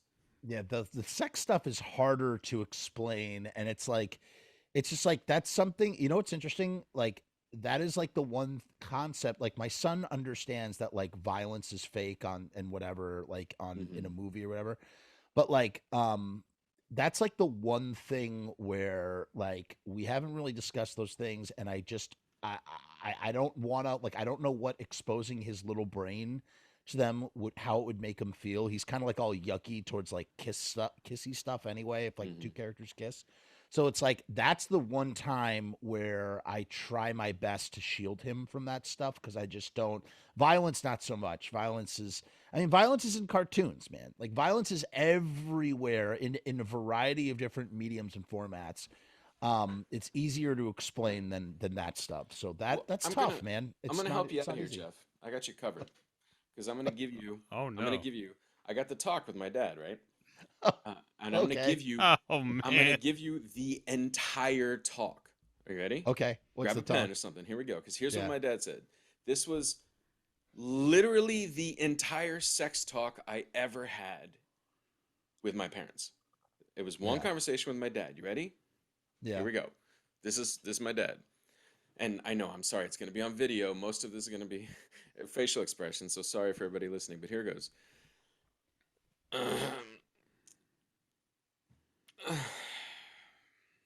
Use a rubber? There you go. That's it. Wow. That was Did the he explain entire what sex a talk. rubber was? It was the entire sex talk. I mean, I was Wow. I was 13 or 14 at this 13 at this time. And I knew vaguely, I don't know, I knew what sex was by this point. I'd had a health class or whatever, but like I the idea of him telling me this at this time in my life, it felt like if he was saying, listen, when you meet the space aliens, make sure you shake their hands with your left hand, right? Like that's how likely it was something that was going to happen in my life. Yeah. To me when Right, I was right, 13, yeah. right? And just like the lack of detail or anything, it's just him sort of grunting uncomfortably, trying not to look in my eyes, and then saying, "Use a rubber." That's the sex talk I got. That's how involved my parents were. That's how, It's so Did you? interesting. use a rubber. Yeah. I mean, you really want to know? Like, I mean, just say yes or no. You don't have to like describe. I your never fucking had sex. sex with the girl I was dating that inspired this conversation, Oh, okay. which is a tragedy that haunts me to this day. Isn't it funny how that works? Isn't Wow. it funny how that That works? is that's it haunts you. Okay. Dude, she was so hot. Anyway, whatever. Um, No, I'm you mostly want to know joking. something? I'll tell you, it really is. It's not easy in terms of like, Oh, I don't you're envy any const- parent. no, but At you're all. constantly Yeah. asking. You're constantly asking. I'm constantly asking myself. I think back to all the things. There were a lot of things that I was never explained to, like in variety of just life, whatever. And I think in my head, like as I'm sitting there, and I constantly am trying to be considerate of my son and like try to explain things to him so that he just understands. I'm going, God, nobody ever fucking explained that shit to me. I wish somebody did. And it's like, Dude. yeah, but I'm just saying, like, I empathize with you in the sense that, like, it's like I think about so many different aspects of my life where something just was not explained, and like the urge or the desire to maybe even over explain, or cautiously explain things to my children, because I just don't want them to, because you know what happens, it's not even like it necessarily negatively affects you not learning. It's just that one day you grow up and you're just like, oh, nobody ever showed me that, and that's fucked up. Like, what the fuck, No, that for kind me, of thing. like so everybody I talk to about this wants me to think, including my therapist, they all want me to think, well, your parents were doing the best they could Yeah, with that's what the they standard knew. line. That's And the I standard line. That's like a sitcom Such line. a standard line. Fucking believe it. I really don't. Like, they didn't beat me much, they didn't rape me, and like those are supposed to be the things. Well, once if those are the case, then they did good, right? And that's what That's like not. it's like the bare minimum. That's a low bar, man. It is a low fucking bar, and I really don't think they were doing the best they could. And so when I think about all the things, like that conversation with my dad, for me, I'm not a parent. I'm not a parent. I do not envy any parent, You've right? got that. I don't judge parents. except my sister behind her back. But You're the I don't- father of film festivals. I'm the father of film festivals. But to me, the idea of ever avoiding the chance to engage with your kid on anything seems just bizarre to me. Like my dad had decided, because I didn't ask. I didn't walk up and say, "Hey, what's this whole fucking thing about?" He decided to give me this quote unquote talk, and then decided to keep it as vague and empty as he possibly could, you know? And I just think what a wasted moment. We could have had, yeah. May So, I yeah, like he just threw away the connection. I do want to hear, Jeff, whatever you're about to say, Yeah, but go. I also want to point out that I have an interview tomorrow, so we're gonna put the end should be rising up on the horizon, and I still have at least one more question to you guys about Ed and his dead mother. What you mean Okay. to say is we're Landing the getting plane. ready to land the plane. Yes, we're getting We're ready to land the circling plane. down. John Wayne Airport. We're getting right ready now. to I've put had on a some rubber. very negative experiences recently with, but that's for another. Oh, That's yeah. another time. No. What I wanted to say was, what I wanted to offer is here's what I have from. I'll only speak about myself and my experience. Right, sure. This matter of being in the middle where I've had children and I was a child of my parents, and I know the history between my parents and their parents. And two things I've learned. One, by having kids, a lot of like interesting sort of like lingering questions about my own childhood are answered through like Makes having the sense. kids. Makes Like sense, I yeah. learned a lot about like how my parents must have felt from like I see things from other point vantages, good or bad, but I understand them better. And it allows me to have a catharsis about things that I experienced when I was younger, that may have been traumatic. Stuff like that. That's number one. Yeah. Number two, I hate the cliche line of your parents did the best they could because one, it's a total fucking cliche, but two, it's actually true. It's kind of true. That's what I hate about it so much because it's like it's legitimately sort of true. Your parents do the best they possibly can, and that's not, the problem with that is that you're excusing all sorts of shitty fucked up behavior when you do that. And so you can't use that sentiment for every single situation.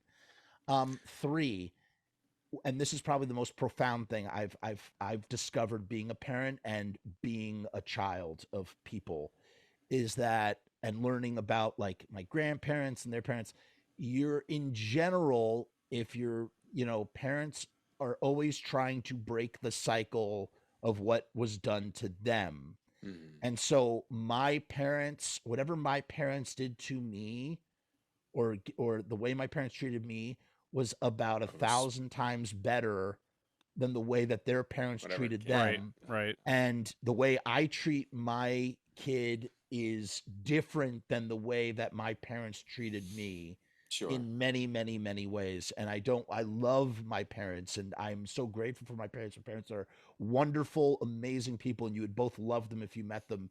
I don't want to take away and say that I'm doing 1,000 times better job than No, but that's how they. it's I'm just supposed to saying work, that, right? right? I'm just, Yeah, what my point is that I am trying to do things differently than my parents did for me, in the same way that they did things differently than the way they. And obviously, time changes, social constructions change, like all these things change as these things change. Enlightenment occurs. 30 years ago, it was very common to give a kid fucking Dexedrine or Ritalin because they had fucking ADHD. You would never give a kid today a fucking drug that's one molecule away from methamphetamine. You just wouldn't fucking do it because that's what they ultimately discovered about those drugs. You know what I mean? They're all speed. I mean, dude, 30 years ago, the sex talk that the birds and the bees talk you're talking about would have been how to do it. Today, Right. I would think it would hopefully mostly comprise with that plus like consent. Like Yeah. I always think about I always Yeah, think I about think- I think about my birds and bees talks, and it angers me that was never brought up in retrospect. I'm like, Yeah. nobody even in fucking health class It's even true. talked about fucking No, it's all the consent. mechanics. It's just the mechanics. It's just mechanics. Like it was such an easy thing to talk about too. Like you can't just give a bunch of people this little information we all could probably use to make the world a better place. But you know what I mean? Like these conversations also change. I don't have kids, obviously, but you know what I mean? Like I'd imagine. What, in that bedroom? Yeah, I mean, no. Listen, nobody. I'll tell you something. I'm a substitute Get back teacher. in your fucking hole down there. I'm a substitute teacher. I don't know if you guys know this about me. I'm a substitute teacher, and I work in a middle school right now. Do you like the substitute movies? I'll tell you one thing. I don't know if you've seen Tom Berenger. Yeah, Tom Berenger. I don't know if you ever seen that Key and Peele sketch, but I absolutely several times. Ron, D nice. And I always crack myself up when I do it. And the kids probably just like stare at you. No, the kids actually are like, oh, Key and Peele. I'm like, yeah, Key and Peele. It's great. It's great.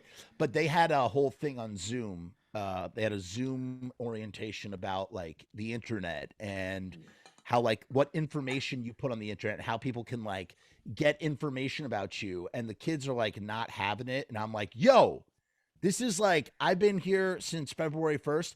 This is the single most important thing you kids will learn. This is like, you don't understand. This is life skills. And I'm thinking, my God, how things have changed. And this is what they are learning about. They are getting the tools. Right.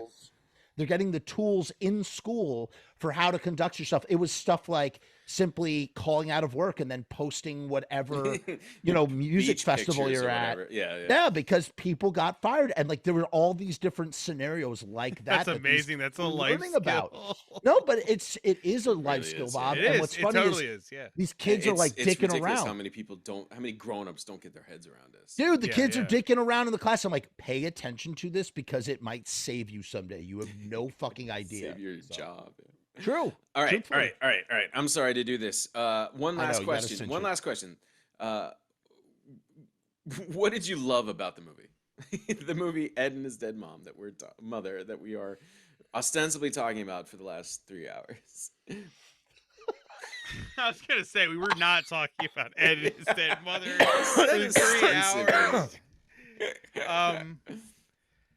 I mean, Jeff, you want to go and answer that? All right, I'll take a. I feel like we kind of said it almost. This was, first of all, this was like a Breakfast Club conversation that we had. Like, where we all just like. I feel like a shithead just kind of ending it, but I really got to get like some sleep. No. It's fine. First of all, congratulations, by the way, and good luck with your job interview. I hope it's successful. I know you were like wanting to break out of where you were at. Yeah, break a leg. Break a leg, dude. Suck some. You mean just to sum it up? Yeah. Listen, suck the dick of opportunity. Yeah, just the very get on least. those knees, man. Suck the dick of opportunity will allow you to move forward in life. Remember to concentrate on the head. Yeah, always. Boy, that's a stubby little fucker. Sorry, that is thick. My sheer 57 knockoff. Wait, what was your question again? What did you love about the movie? What did I love about this movie? You personally, what was it? What did I love to Jeff Frumess? I just loved the quirky, offbeat nature of the film, and that it was macabre, but it had this.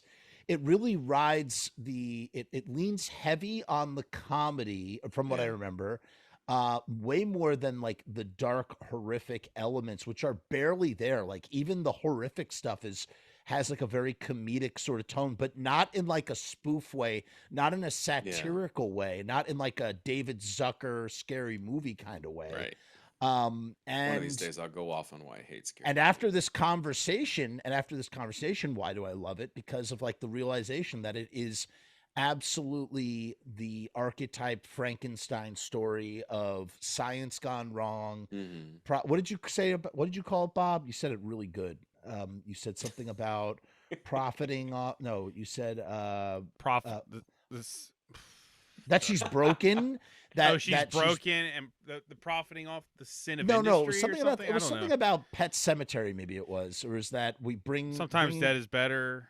Yeah, I don't know. Said that. No, yeah, I think you said that. I'm trying to guess that. I'm trying to figure out what Jeff is trying to say, and I don't remember what it was. He said something really fucking good that summed it all up. But basically, the idea that it's a Frankenstein story. I never saw Pet Sematary. What? We don't have time for that. What? Let's discuss all right, of Pet we need Sematary. another hour. We do. One, we need 2, and the remake. All of it right now. All of it. So that's my I loved yeah. it. I loved Yeah. it. Bob. Yeah, you did mention like the oddness of it. Yeah, I mean, I feel like Jeff pretty much would have said what I would have said. There's something about. I mean, I saw it before the aughts. The last time I saw it was the aughts, but I think I've always been drawn to, like, even though you guys know I am not like a super horror guy. Like, I think I've made that clear to all my filmmaker friends. I'm surrounded by horror filmmakers. I know all horror filmmakers. I'm in Baltimore, for fuck's sake. Like, it's Halloween town over here, man. Anyway, I've always been drawn to horror comedy extremely hard. I don't know why, if it's the gallows humor crossed with the silliness. This movie has that exact tone.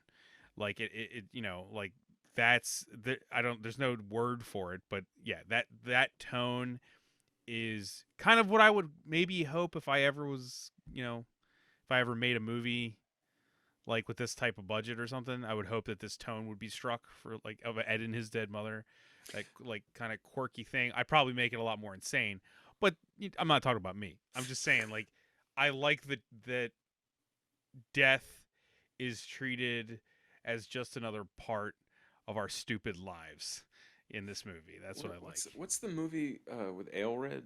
Brain Death? No. With what? Aelred? No. Almer. You're talking about Elmer. Yeah. Elmer, brain damage. Brain damage. Brain damage. Almer. Brain damage. Yes. Yeah, so you're saying, Bob, that you'd rather make brain damage than The Shining? Hi, Brian. Hi, Brian.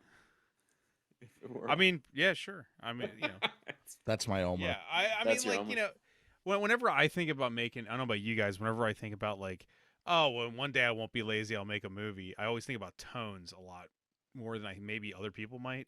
I always think, what's the tone of this? That's like all I'll ever ask, So and like this movie is one of those things where if I had to like make a board of tones of movies I love, I'm sure this would definitely come up, because this is a very odd movie. The tone is really weird. The tone is super quirky and weird, Like I said, the fact that I could list off movies and Jeff recognized most of them, and they all sort of fit in that. It must have been something in the water back then, or just the times itself. Just got a lot of that stuff. Just pinch a little John Glover in your movie, Yeah, because John Glover, he brings that sort of like Heads. Right. John Glover has like that. He's in Meet the Applegates too. I also would say he's in Gremlins 2, which has a similar big budget feel to that has a similar adjacentness. He's also in the only Christmas movie, Scrooged. Wait a minute. Wait a minute. He's in Meet the Applegates. He's in Hollowheads, and he's in Ed and His Dead Mother. I can't get over that. No, that's Ed Begley Jr. Sorry. Sorry. From Applegates, Yeah. Applegates is Ed Begley Jr. Funny. He's also, he's also like from Baltimore too. Who, Glover? Glover, yeah.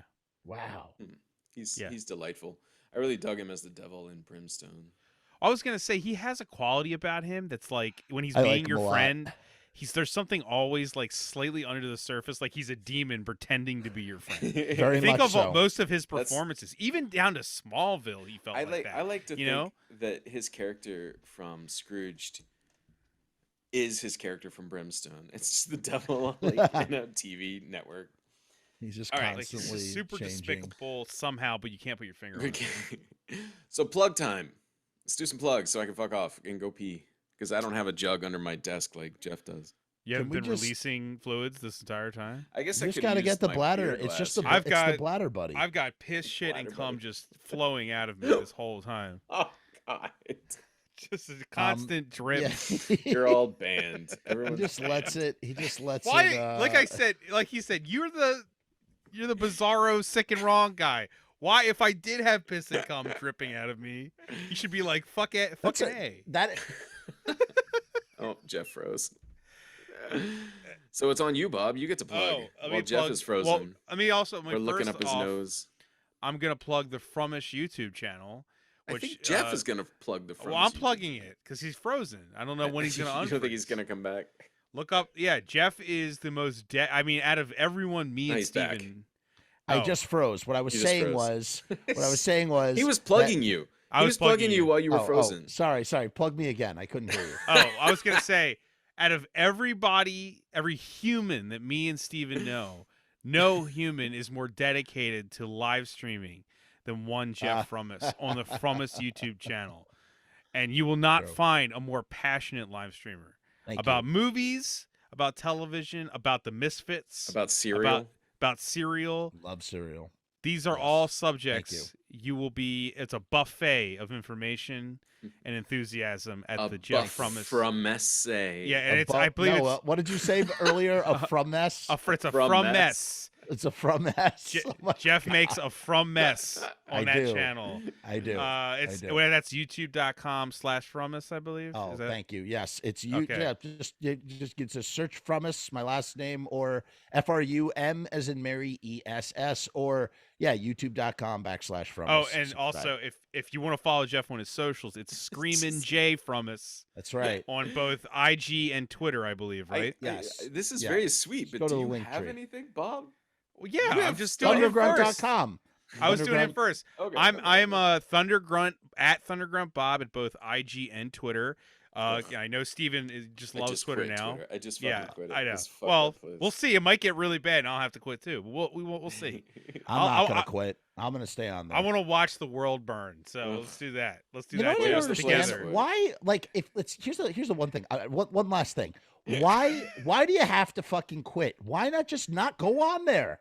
Why? It's like Facebook. Don't Then what's when the people point are like, of having the account? Don't Everybody- push him like on it's this. the proclamation. Listen, it's the proclamations. Like for instance, on Facebook, when everybody goes, "I No. am leaving Facebook," Okay. instead of just not logging no. in.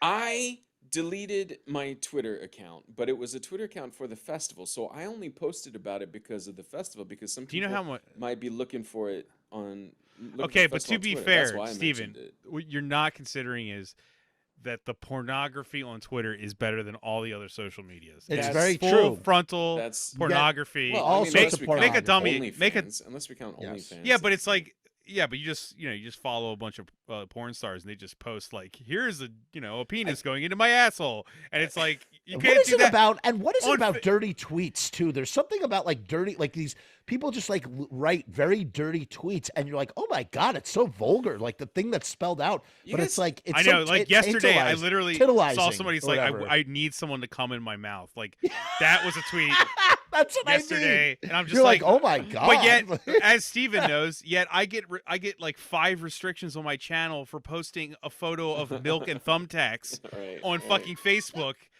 There's a Fucking reason I'm Facebook, like, dude. maybe Twitter, fuck. while it has flaws, is slightly better. I don't know. That's my opinion. Yes. I don't know, man. Twitter. Yes. Did either of you read John Dies at the End? Like read the book John Dies at the Yeah, End? of course. Yeah. Did There- not there- read the book. There's a scene where the writer talks about the worms, the like hell worms or whatever they are, little flying yeah. around insect things. I shouldn't even fucking mention this because how many people read this book? But there's a scene where he talks about the sound of every voice in hell screaming out in anger at the same time. That's what Twitter sounds like to me. It's just like this constant Yeah, but- shriek, this wailing cacophony of anger and stupidity, and I can't. Yeah, take but it. I can see like bare tits. I could go to Pornhub. Yeah, but I look can at see it with bare my other. I can tits. look at the news. I can see what Jeff is doing, and I Well, can see bare it's called tits all in one tabs, feed. man. Shit, I I don't got two want all monitors that. now. No, got tits I over on this really do. monitor and I news love on that this about monitor. Twitter. I've really started. I could before 2020. You know what's funny? After 1/6 happened, that's when I finally got on Twitter because I just needed cutting edge news. I don't know why that's funny. After January 6th is when I committed to Twitter. No. I'll tell you why though. Because I just get At least you you know, didn't say I after get January 6th he joined Parlor, right? no. I get cutting edge. No. I've been on Twitter since like 2012. I just didn't know that's- how to use it. I never At- understood how to use it. So everybody follow at Screamin' J Frumess on Truth Social. Bob is trying to frame me. I'm not on kidding. there. I'm totally kidding. All right, everybody everybody go to bananabob.com and follow Bob. That's not I used your actual hand. Bob's like, Jeff, you just made up that. That's not even a social There's network. probably Banana a Banana Bob. Bob. That's it's probably a Banana Bob. And he's probably a raging MAGA QAnon guy. No, I've seen it right now. Bananabob.com. I'm going there right now. I've seen Bob's account. I've seen Bob's profile on FetLife/bananas. So I have nothing to hide. Don't shame. It's 2022, man. All right. I went to I'm sorry that bananabob.com. I am living the flesh life, okay? The flesh life. I went to bananabob.com and I discovered that it just says Adobe Flash Player is no longer supported. That's it. Nothing else. There's nothing else on there. So it hasn't been updated since 1998 then, I guess. It has not. Yeah. It has not been updated. Everybody go to meatspin.com, go to lemonparty.org, go to bluewaffle.org. Oh, yeah, God. Goatsy is, oh man, Goatsy's the best. Blue Waffle, I can't. If you're really I'd rather stare deep into the eye of Goatsy than ever look at Blue Waffle again. If you're really into Goatsy, check out the Thunder Grunt podcast. That's my podcast, thundergrunt.com. Or at ThunderGruntBob on IG and Twitter. We love Goatsy over there. Also, I just want to say mustard.com as well. This Mustard is the first and time we went 3 hours without bringing up fucking mustard. All right. I'm gonna hang up on the two of you now. Thank you so much, Bob. So fun.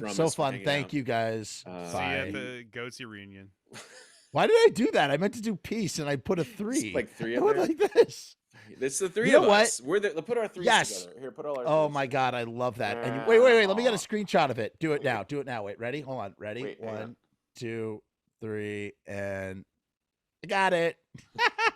All right, bye everybody. Bye. Peace. Hair grease. Bye.